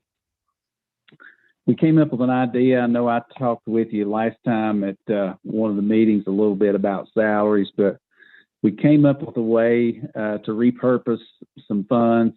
And the idea is to transition our school resource officers, at least 5 of the 6 of them, to part-time positions within the next 3 years.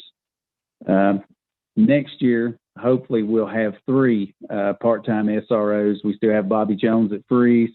Rhonda Halsey hopefully will come back and work part-time at Grayson Highlands, and we'll have a retired officer at Fairview at the elementary school. So them working part-time, 30 hours a week, not having to pay them any benefit is going to be $24,000 a year. You know, compared to paying a salary of $40,000 to $45,000 a year for full-time people with benefits, that's going to be $50-some thousand a year or more. So next year we should have at least a savings of around $75,000. And like I said, we're hoping to repurpose those funds and use them to provide salary increases for the deputies. You know, I'd like to put the floor at about $40,000. Most agencies throughout Virginia are advertising now, hiring new recruits, even sending them to the academy and starting out at $40,000 or better. And I know our guys deserve that. They've been through some rough times in this past year, and they definitely deserve it. And then after we raise the starting pays to $40,000 to provide a 10% across the board for compression for those that's over that.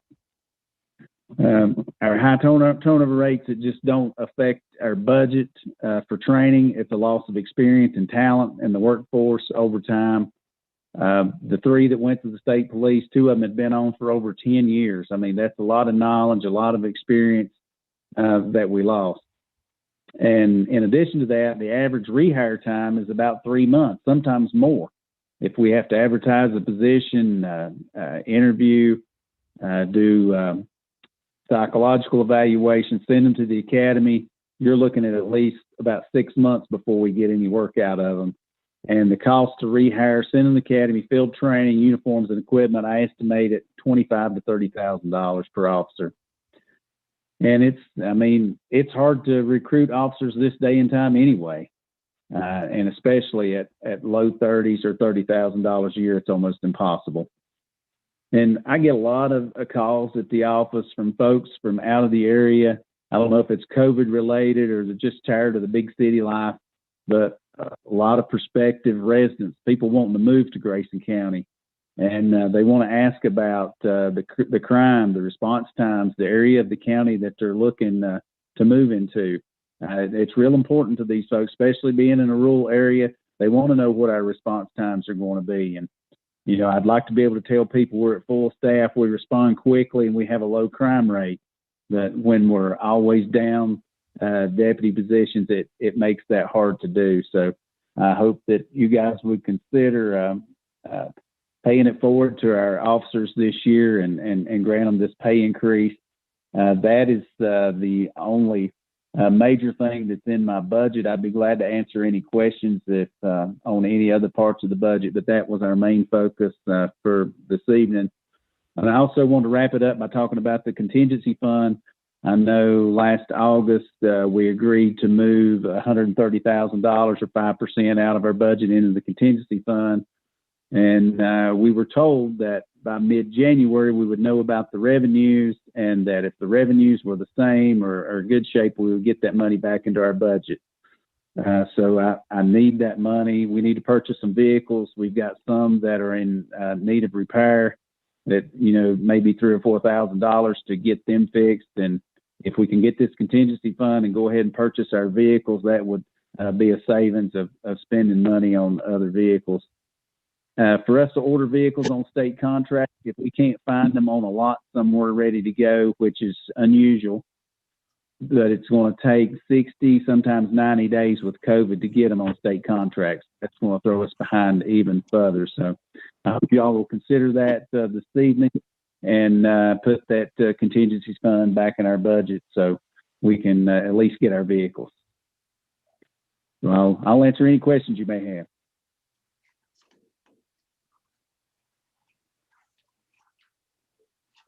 Questions, Tom, John? Yeah, hey, this is John, Sheriff. So I make sure we're straight, and I know we had a good conversation about your initiative there. But what you're asking or what you're saying you're going to do doesn't require necessarily action from the board. I mean, if you're going to transition those positions, SRO positions, to part-time and then repurpose that money, is there an action you need? It sounds like your budget is pretty much what it was last year, just you're making some internal adjustments to it to address your recruiting retention issue. Do I have that about right? Yeah, that's right. There will be a little bit of an increase with, the benefit portion of the retirement, the FICA, all those numbers will go up. Anytime you get a salary increase, those numbers will go up a little bit, but it's not that much. Okay, that makes sense. All right, thanks. Yes, sir. You're welcome.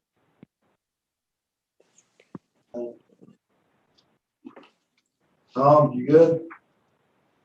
I'm here, but I'm good. Okay. I appreciate it, Sheriff. Sorry we didn't get things quick, but I know we'll talk about the contingency fund. See what we want to do that. I just want to point out, Okay. I want to thank you, Mr. Chairman. Just for clarification, just to make sure that everyone knows what I told to the folks was that we would, as Richard said, we would be looking at the monetary situation in January, and we would be looking at the COVID-19 situation. That was what was accurately or asked if that would be. I'm going to add that to the group. Okay. You want to send some yonder? I took them that. What did I take them? Okay, Sheriff, we appreciate you, time and everything you do. I didn't take anything today. Okay, very good. Thank you guys very much. Have a good evening. Bye-bye. Bye.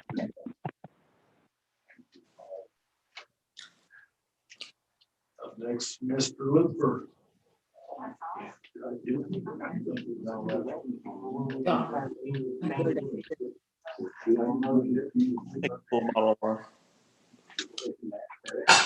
And you take care of that when you're finished with your meeting. Okay. Not that much, it's just. You said take care of that. You were pointing at yourself, meaning you. It's fine to be in the Take kitchen. care of you. That parsnip's good. Good. You want to try another one?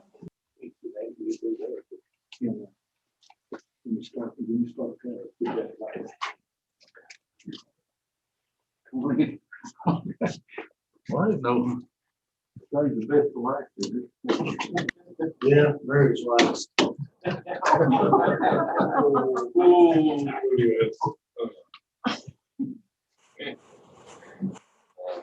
Thank you all for making it. Glad to have you. Just trying to serve the people of Grayson County. I think before you have a letter there that I wrote outlining our goals to sustain employees for the county. I've done a little research on the services that we do, and of course the demographics and the geographics of the county are challenging, especially this winter. It's been more challenging than any other time. It's just been crazy. The people in Whitetop is really patient with us to try to get everything picked up safe and with no trouble. Of course, there's going to, as usual, there'll be growth in Grayson County. I'm just going over the highlights of this letter that I sent you. But the personnel is where now I'm going to focus on the personnel. The training of our personnel is vital to what we need to do. The trouble is once we get these people trained, sometimes there's a big percentage of them will go somewhere else because basically it's pay. Our pay is on the back, on the second page there, you'll see a comparison. Now, there's also another thing we got to look at as far as pay is the minimum wage is going to go up. Everybody knows that. It's going to go up twice within a year, 11 months. And that's out of our control. So that's going to take that $8 individual to $9.50 to $11, and it's going to be plumb over what I'm paying drivers. I'm paying those drivers. So y'all got that in front of you. You can look at that. You know that the problem that we're facing. And what I was trying to explain is how that whenever I bring these individuals in and they become part of the team and they work, don't matter what benefits we offer them, no matter what these things, we can't keep them.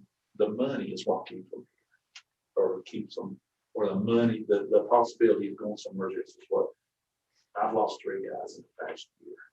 Now, one of them went to mowing yards, and I'm ashamed to say he just left us to mow yards. And the other one went to Richard, and one went to trimming trees. These was guys that was in the process of being drivers. I was going to pay for their driver's license, get their city deals and everything. Even though that would have brought $12 an hour, that's just not enough for them to keep them. So, in my budget request, you'll see a reflection of that. Where this minimum wage is going to go up, it's going to go across the board. I have to have something done to keep the trash pickup right. I know talk with Bill, and we've talked about this. So as you go down through this, another thing I have is retirement. I've got one individual that I think I haven't heard a definite date. It's somewhere around the last of March, 1st of April, that he's going to retire. And he's how would you say, the senior? He's a really important part of our team, and he's a senior. He drives 5 days a week, so he's going to be hard to replace. Even though he's got a good salary right now, there's going to be a little bit of room there that's going to help us, but I've still got to replace him with a CDL driver, and that's going to be a challenge. Even if I promote within the department, which I really want to do, and I think I can, that's going to leave a vacancy at the other end, at the more labor intensive end. It's going to leave a vacancy there. So I might find somebody down here that'll do that job. So I'm sure all of y'all know all about how that works. But what I'm saying is the money. And the bottom line is the money. You can give them all sorts of benefits and all sorts of days off, but if they don't have the money, they don't. So other than that, if you look at your next page about the budget request there, I'll kind of give, I'm really, the salaries, I'm gonna hold the line on salaries there, 395 or well, 500 more, but it's holding the line on that. The part-time is these people are supposed to be done to 29.5 hour week before we offer benefits. And I've had to run some of them over that. So I'm offering benefits, but I don't know where they're at on that. I have a lot, said, we've got a good supply of these people that want to work this part-time work. And it works good for us because we've increased the services that we give the county, like the Saturday and the Wednesday day, whenever we pick up bring trash up to work. I have to have somebody there mainly that, or they will just throw it out. I can't leave that. A recycling guy's running as hard as you can go, and I have to help him out 3 days a week with a part-time person. And some of these salaries, part-time salaries are in that, adding into that. So I didn't want you to think it just, I put it all on part-time salaries, because there is an enormous increase in that. Part of that is, if you, the May the 1st is a $1.50 increase, and then next year will be another. So we're 6 months, we'll be 6 months into this fiscal year, then 6 months again, we'll have to double it again. So that's all taken into effect, is part-time salaries. I think you can see that. Other than that, talked to Mr. Smith about landfill fees, and then we haven't heard anything else about the increase in the landfill fees if it comes down from the governor or DEQ. We haven't heard anything, so we'll stay in some of those. And then the other increase there is the recycling salaries, which is a small increase for 2 individuals. And that's a reflection of the salary increases across the board. And so other than that, that's basically what I've got as far as budget. If y'all have any questions or anything, I have another couple things I'd like to talk about. But if y'all have any questions for me on budget, I'll try it as far as this. Mr. Looper, this is Tom Revels. You said you were going to try to hold your salaries level. It looks to me that a real strong probability the minimum wage is going to go up, and is going to go up significantly during the coming budget year. How will you keep salary levels the same if that occurs? Well, what I meant was, if you'll look at that line item, just under refuse collection salaries, 395,000. I didn't mean that I would hold their salaries. I meant that we'd only request the same amount as we requested last year. There will be an increase in salaries for those individuals. And when we done the math on it, it ended up that we had lost permanent individuals as far as employees, and we had we were figuring on a retirement, and we probably can, just eat that increase. Mr. Shepley, has management done anything to project what the overall impact on budget will be across the county departments if the minimum wage goes up to $15 an hour? They're going through that process of reviewing that as we speak. So we're with you. When do you think that'll be available to look at? I think we should, the next budget workshop meeting we would definitely be ready. Because if that were to occur, then a lot of these budget numbers, particularly since salaries is such a big part of what we do, that will have a significant impact on our conversation, I would think. Yeah, you're right. Especially for John. This is Lisa. I've already had in-depth conversations with Mr. Laker and in-depth conversations with our recreation department. Those are our heaviest impacted on minimum wage. I've had extensive conversations with those folks already, and that will be reflected in the budget proposals that have been submitted. What it will do across the rest of our employees, that is being looked at currently. Okay, thanks, Lisa. Also, Mr. Evans, this is only, a reflection of the $11 increase. I mean, the $11 total. It's $2.50 increases. This is the only reflection of that. This is not a $15 minimum wage, reflection. Correct. So it's going to go up, I don't know how many, 2 more times after this, what we're reflecting now. Are you looking at your driver's right? Mr. Shepley, Yeah.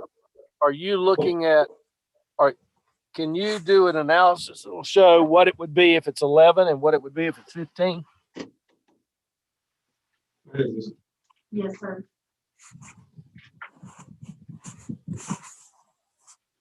Sure can. So was that my question? I didn't hear the answer, Bill. Oh, I'm sorry. I'm gonna ask Lisa to respond to you, but the answer is yes. Okay. So are we looking at, if somebody's already, like a driver's already getting paid $15, and these other folks are gonna get a $8 raise? So we gotta look at the $15, you catching up to the plow here. We'll have a domino effect. Yeah. Yeah, I can't. And As far as keeping that, for lack of words, I'd say morale, but it's these guys that's driving trucks are more qualified. That's why they're where they're at now. So if they're more qualified. I remember, Mr. Shepherd told me that once we determine where all this is going to do, that gap that it creates, that he wanted to take the whole thing and look at it holistically. I mean, you'll have to. Yeah. Yeah, you won't be able to do it. He's already. We met with, Mitch and I met with Jonathan to talk about this. It's a problem we're gonna have to calculate in. Not a problem, but in a situation that do some calculations on Lisa too. all right, and with Mr. Luber and I have already started this Okay. calculation. And I'm not sure, did you include those in this request? I did, and I have those in front of me, but I didn't include those in this presentation. Lisa has it, we worked on this, and there is, May 1, which will be May 1 of this year, will be in this fiscal year. So we're talking about next fiscal year. So that 6 months would be a section that we would have to have an issue. Then the next 6 months. So then that's just, I want to make clear, that's just the first 2 increases. The way I understand it, eventually, if it passes, it will go to. This is just the $11. This fiscal. This coming. This one, this one, yes. We have 21.2. Yeah, one of them will be in this fiscal year that we didn't. Yeah, we can't do anything about it. And it's supposed to be after July. Yes. May 1st of 2021, then January 1st of 22, January 1st of 23, 24, and 25 to get to the full. Could you guys on the phone hear that? No, I did not, Bill. They're not hearing you. You for some reason. Must not be You right. wanna- Can you? Correct me if I'm wrong, Lisa. The May 1st of 2021, there will be an increase to $9.50. January 1 of 22, there will be an increase to $11. January 1 of 23, there'll be an increase of $1. 24 of them, January 1 of 24, there'll be an increase of $1 till each January 1 from then on, it'll be $1 till it gets $15. So the next fiscal years will have less of an impact as far as on the bottom line of our budget. This one is just like shock. Can't do anything about some of it, but we'll have to do some the rest of it. Okay. Any other questions, Mr. Luke?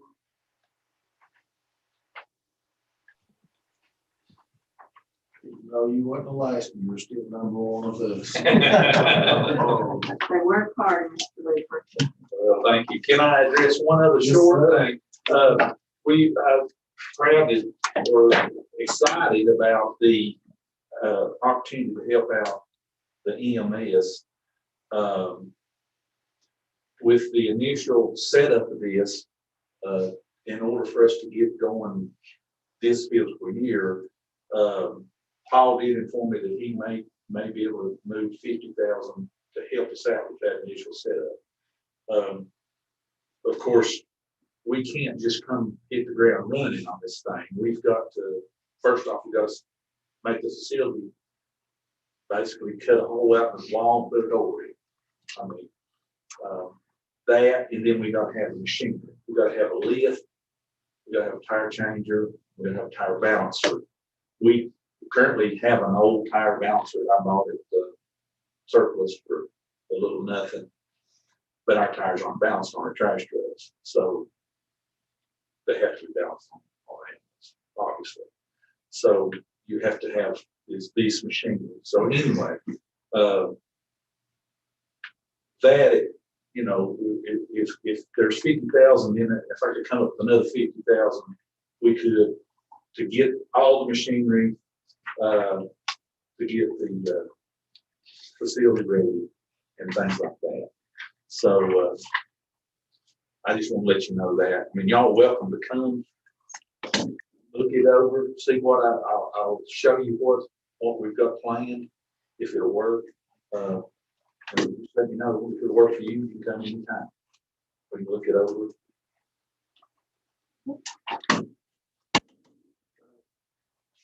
Appreciate what y'all do. Yeah, and I appreciate all your creativity in trying to figure out with you and your team how to keep things going and shoestring budget and the fact that you guys are touching all the things that no one else wants to touch. Well, especially during this COVID-19 time, we appreciate you. I'm looking forward to possibly having a mechanic that's half my mechanic, and so we can better service our equipment.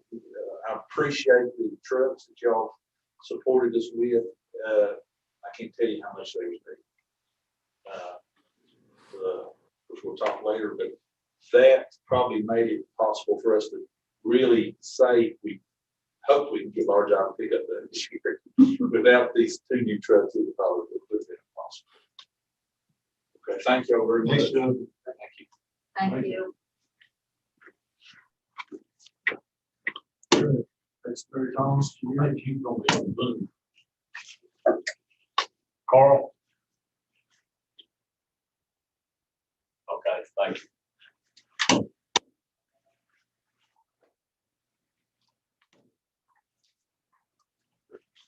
She on Zoom or phone?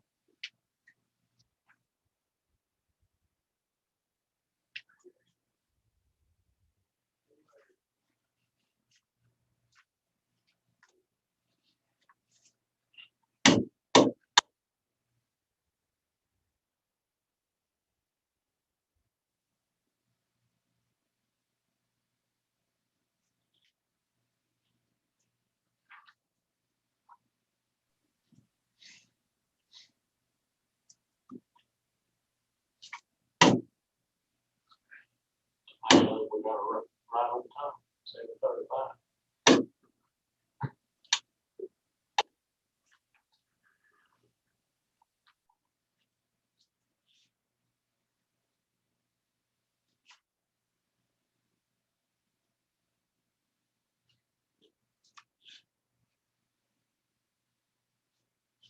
She outside? I think so. I'll check, but I don't think that.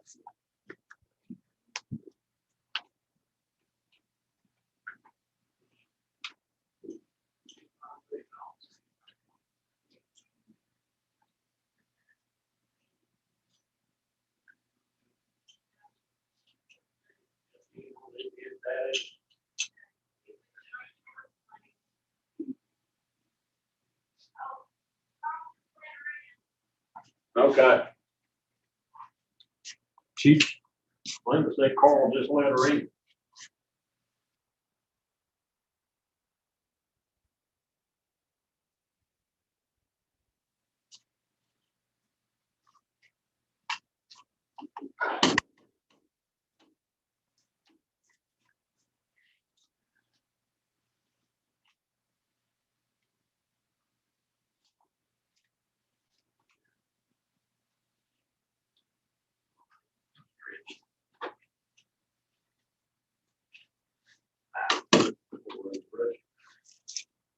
we're getting.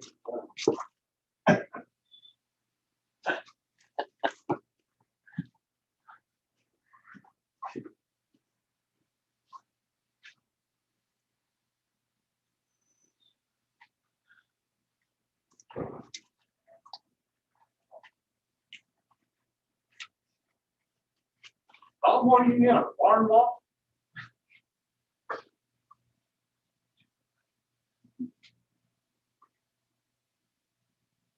What was that question? It looks like you're in a barn loft or something. Hey, buddy, I'm in a house being renovated. Okay, I've been there before.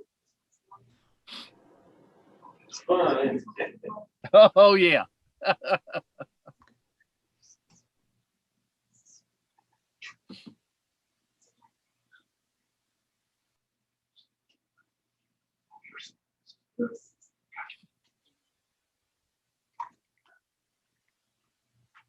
Oops, can you hear me? Okay. Make sure I've got the right.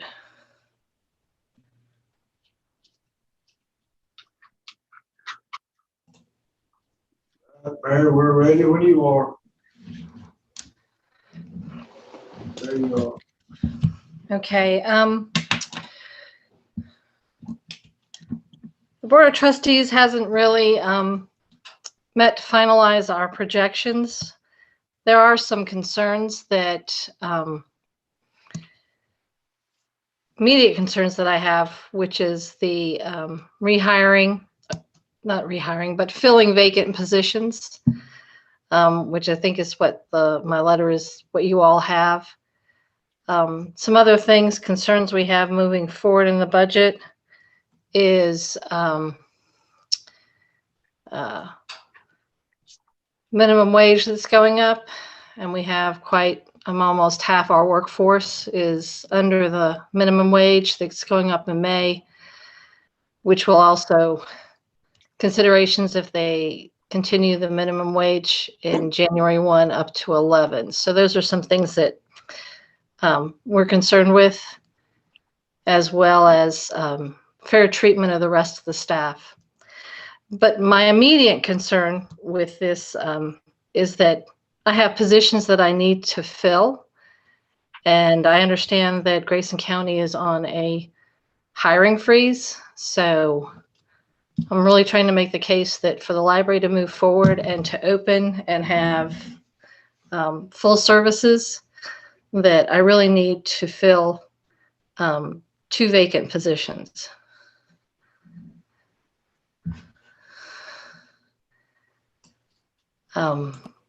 Mary, these positions that you're asking to fill already exist, right? They're not. They already new exist. positions. We had them in the budget. What they were was that when we laid off staff due to COVID, the intention was to bring staff back as we had work available and as the library opened up, which is what we have been doing. I didn't realize that Grayson County was on a hiring freeze. So trying to get myself back into alignment with what I should be. But so the intent was with the pre-code, with the Right. positions that were let go, the intent was to hire them back. And we have been, as we have been adding services back in. And now we're to the point where we need to fill 2 of those vacant positions. So they're in the budget. I have the money to pay for these positions. They've just been vacant for a long time. And Mr. Shepley, the hiring freeze is for new hires. It's not for existing positions, right? That's exactly right. So is she then cleared to hire based on the fact that she has the money in their already existing positions? From the way that she just described it, yes. But when we had talked, she had said part of the 2 positions was new. No, I'm sorry. They weren't new. They were laid off positions that we were filling back. Supervisor Fenton, that she would fit completely into being able to move ahead based on how we're doing it, working this with everyone.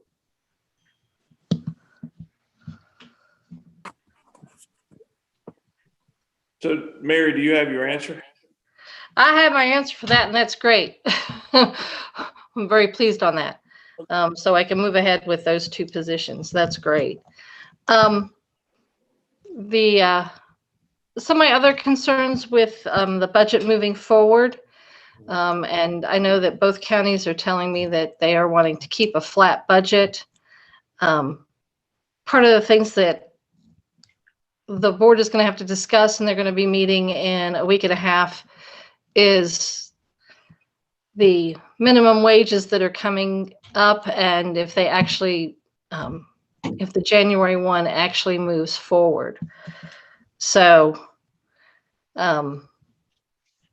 that's a big concern on our budget, and most of our local funding pays for our payroll.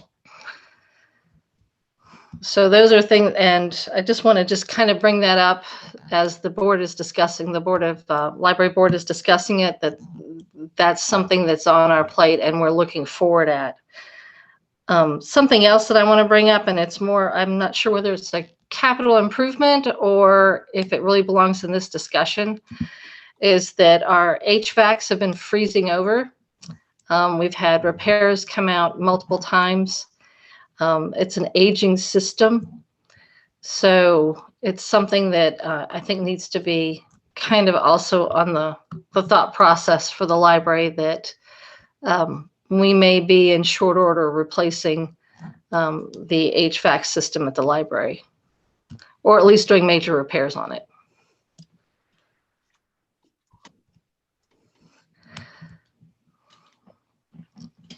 So that's really, I didn't really have a full presentation for you all. Those were just kind of things that I wanted to bring to your attention as our library board starts finalizing what we're doing. Mary, this, Mitch, I can get you, I can get Kenny to come down and do an assessment of your HVAC system and give you some recommendations on whether repair or new will be necessary. That would be great.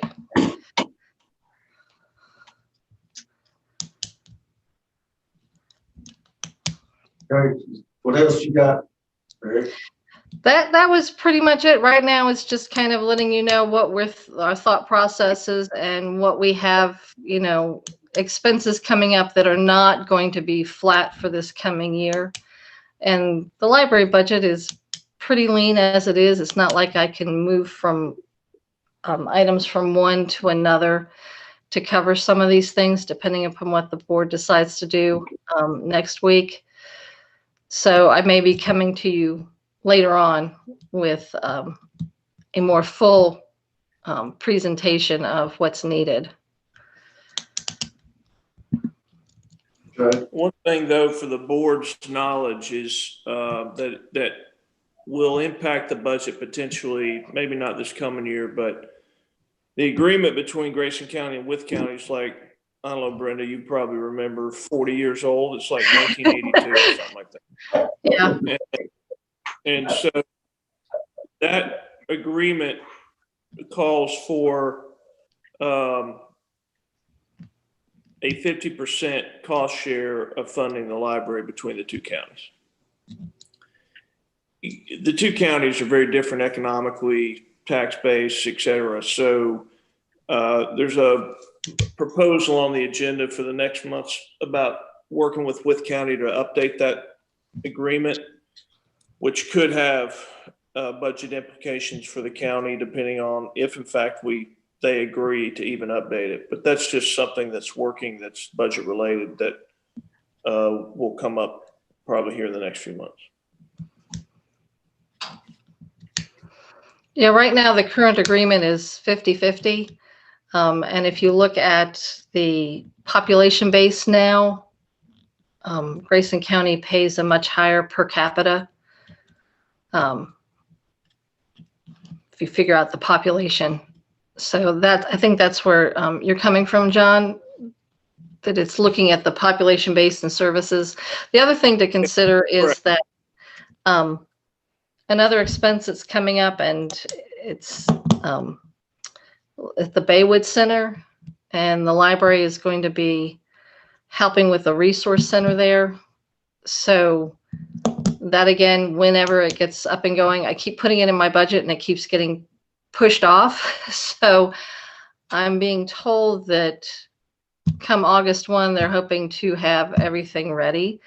But I don't know exactly where that is coming from. And if that's really a deadline that is set in stone.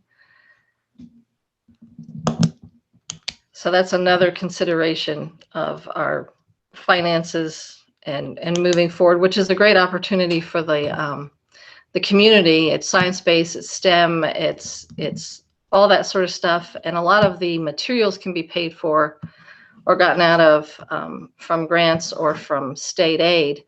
But again, that will also need someone, an employee, to be in that place when the hours that resource center is open. So that's another, depending upon when that starts, that'll be another consideration for the library and providing services to the community.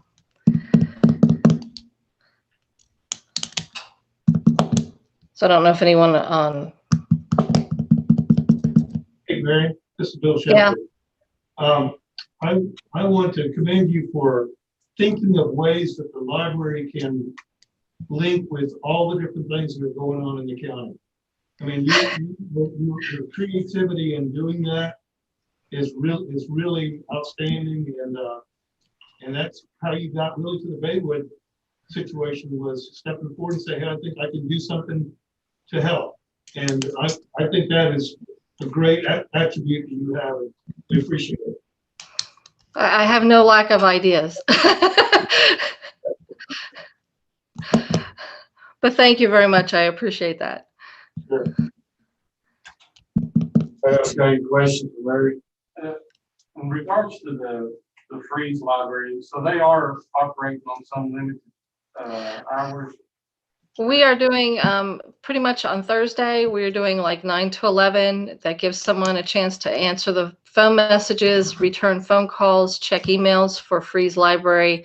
We do curbside service for it right now. Before Thanksgiving, we had been talking with the community center and the town to get that library open and running at least 2 days a week. It's always been a small hourly library commitment wise, but part of the problem with Freeze, if you all have been there, you have to walk through the community room and then walk through the gym to get to the library. So for the library to actually be open, the whole center has to be open. And so part of our concern was we'd have one staff person who's back in a corner with a huge building that's open. And that's, to me, was a security issue. Also, part of that was the cleaning. Since the center is closed, there was no one cleaning the restrooms. And if we're open, part of safety, just not only for the staff person, for public coming in, is that those bathrooms would have to be stocked and cleaned and sanitized just because of COVID. We can take care of the library end of it, but some of those things with the community center, we needed a little more cooperation. And everyone was willing to until the numbers started to skyrocket, and we pulled back on that. With the replacement of these staff, as soon as they're trained, then the person who is designated to work at Freeze, we will start again. Hopefully we'll be open 2 days a week there, providing curbside, well, actually there'll be gym side service, and limited browsing and computer access for the community. And then we'll start the process of slowly getting more days open and moving forward on Freeze. It's just been in a unique situation because the library is so far back in the community center. So did that answer your question? Yeah. Thank you. Do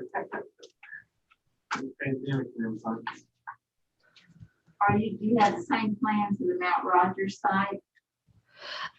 You're talking about Whitetop Library? That community center has been closed, but because of the location of the library, they can come right into the lobby and right into the library. And they've been taking care of cleaning the restrooms. So the Whitetop Library has actually been open for 3 days of service up until the 1st of January. It was Tuesday, Wednesday, Thursday, 9 to 5, I believe is what we were doing.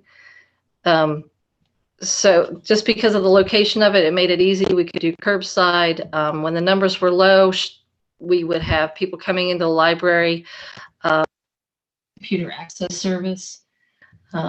So we've had a lot more flexibility with what we could do at Whitetop. And we just recently opened Tuesday through Friday, 9 to 5, or Tuesday, Wednesday, Thursday, 9 to 5, and Friday, I believe we're 9 to 2.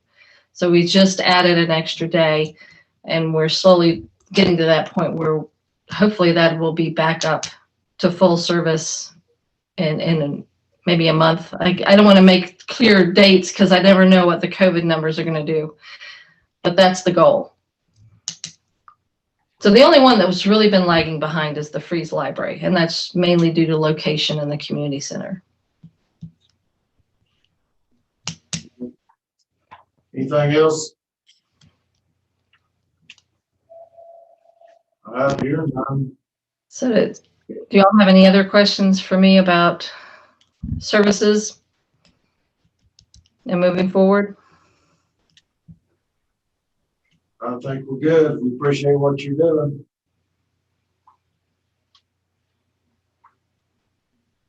Can you hear me? We lost. We lost Carl. That's about all that I have, and we've been moving Grayson County Public Library open. We've been 5 days a week for quite a while. We've just moved. As soon as we get these 2 new staff people trained, we'll be able to open for almost the normal hours that we were pre-COVID. And again, that's our goal. Good. And starting to do some more programming virtually and bringing more people in to the community that way. Good. Thank you. Thanks, Mary. And that's really all I have for tonight.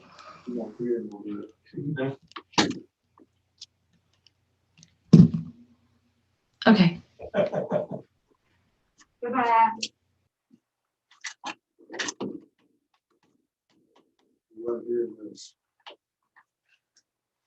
Okay. That's another entrance to that library. That's something on the entrance to that library. Okay, next, I guess, was the budget review. Yes, Ms. Gayheart, you want to start us off? Sure. I provided with you a detailed expenditure year analysis as of December the 31st, 2020. You want to flip to the back page, it tells you that we are at 49% of the overall budget. Can you hear Tom, John? Yes. Okay, let's make sure you can hear us. Yep. Okay. Flipping to the last page, we're at 49% of our overall budget, which is wonderful. If you want to go through each department, the gray highlighted line, there are 2, one for salaries and one for operational. If you look at that, you're right at the 50% mark all the way through. There's some anomalies, but those are usually heavy front end expenses. So if you have any questions, let me know. I saw nothing that alarmed me that cannot be explained. So I'll let you guys ask any questions that you might have. Lisa, Yes, sir. one of the things that keeps just, I've made notes on my pad probably 5 times is cost of living increase. And I think we all think, oh my gosh, what are we going to do when we go to $9.50 and what are we going to do when we go to $11? But really, to me, the biggest part of that issue is not the actual raising of people to that level, but what action we feel we have to take for those who are already there. And you're trying to create parity, fairness, or whatever. what are your thoughts about that? Have you given a lot of thought to, I mean, because that could basically have more impact on the budget than the cost of living increase. You're exactly right, and that is a very serious concern, especially in the departments that I mentioned previously, which is Public Works and the Recreation Department. Now, the Recreation Department doesn't affect any full-time employees nearly as much, but Public Works will be a major impact. And then two, across the board, we need to look at where we are to see, do we have everyone who is on salary and full-time, are they at that minimum wage level? And I think, in my opinion, and you asked me for my opinion, our major concern is with the public department and the disparity that would cause there. Yeah. That's my major concern. Across the board, we'll take a look at it department by department.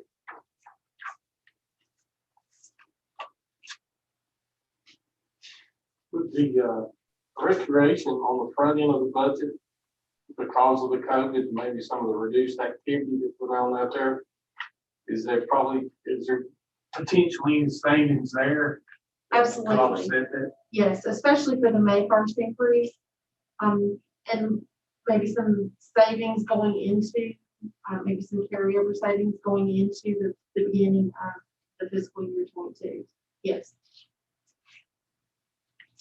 So, Lisa, has there been a significant savings in the recreation and the supplies because of not having as many activities? Do you see that, or is that? I mean, sometimes he probably has to do because of maintenance for the pool and stuff, right? Right. Most of the supplies was pool related, and with the pool being open, I see. He did have those, and he did supply concessions, so there were some costs there. I remember right, the budget is past 50% too. Oh, yeah. I think maybe not.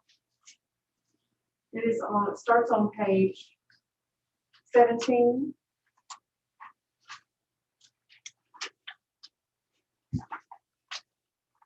He's at 62% on his operational expenses, but only 51% on salaries.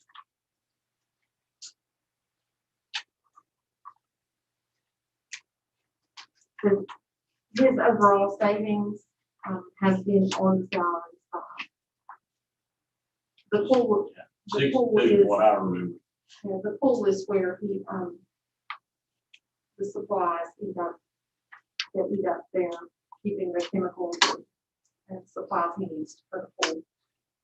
And we had the same expense with 50 kids in there as we would have with 150, because you can only let so many in. And then not as many kids came during this too. A lot of like the baseball programs, that was pretty well washed, wasn't it? Correct. But the salaries, some of the ups and things they didn't need.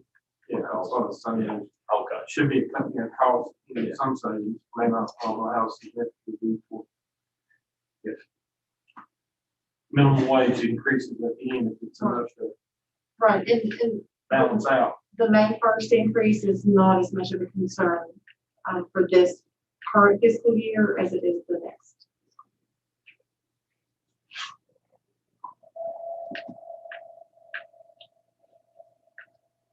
Okay. Discussion too on the school budget with the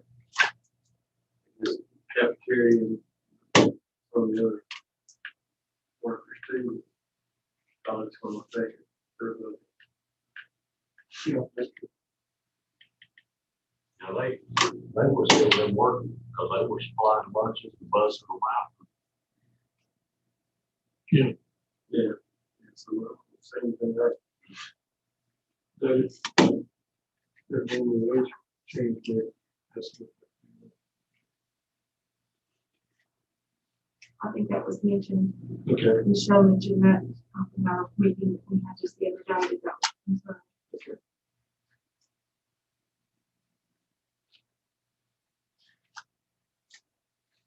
Any questions there, Tom or John? All good at this point. Okay, I'm good. good here. Thank you. Lisa. Thanks, Lisa. Okay. Next, we're looking for a motion to go into public hearing on the FY 21-22 budget. We probably public, yeah.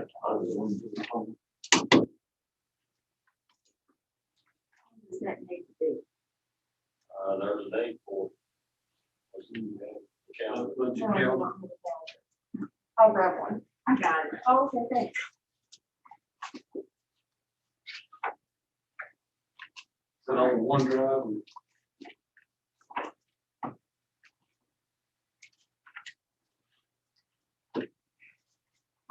What month are you looking at? I believe it is May. May.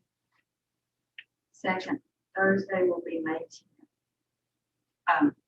June, I'm sorry. Second Thursday is the 13th. Is it already on our calendar, our budget calendar? All of us. I think it is too. Like that, but budget calendar specifically. Was it last month that we approved it? Yes. Now, Like 13th, somewhere, On May 13th. 6 o'clock.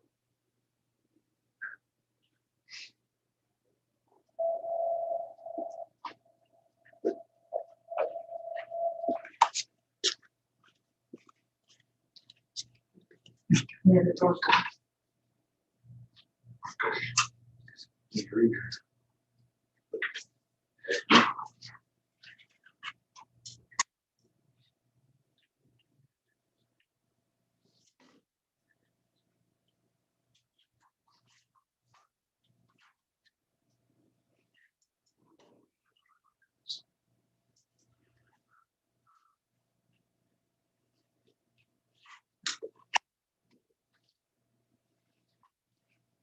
May 13th is the date we have penciled in. that's the regular board meeting. Yes, but that's to conduct public hearing. Yep. We have already approved that. We approved the calendar, but we didn't make a motion to hold it up here. Mr. Chairman, I make the motion, we make May 13th, 2021. Second. Motion on the second to hold the public hearing on May 13th at 6 o'clock. Motion second, all in favor, aye. Aye. Mr. Chairman, I'm gonna have to put that at 6:05. That's what the rules and procedures say. Okay, 6:05.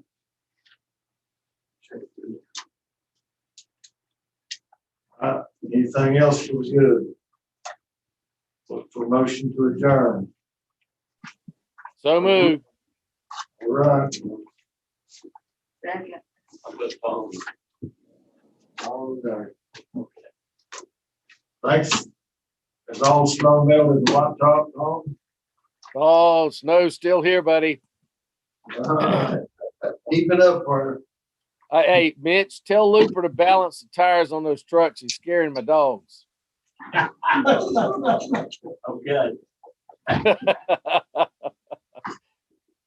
thanks everybody. Yeah, thanks. All right, thank you. Thank you.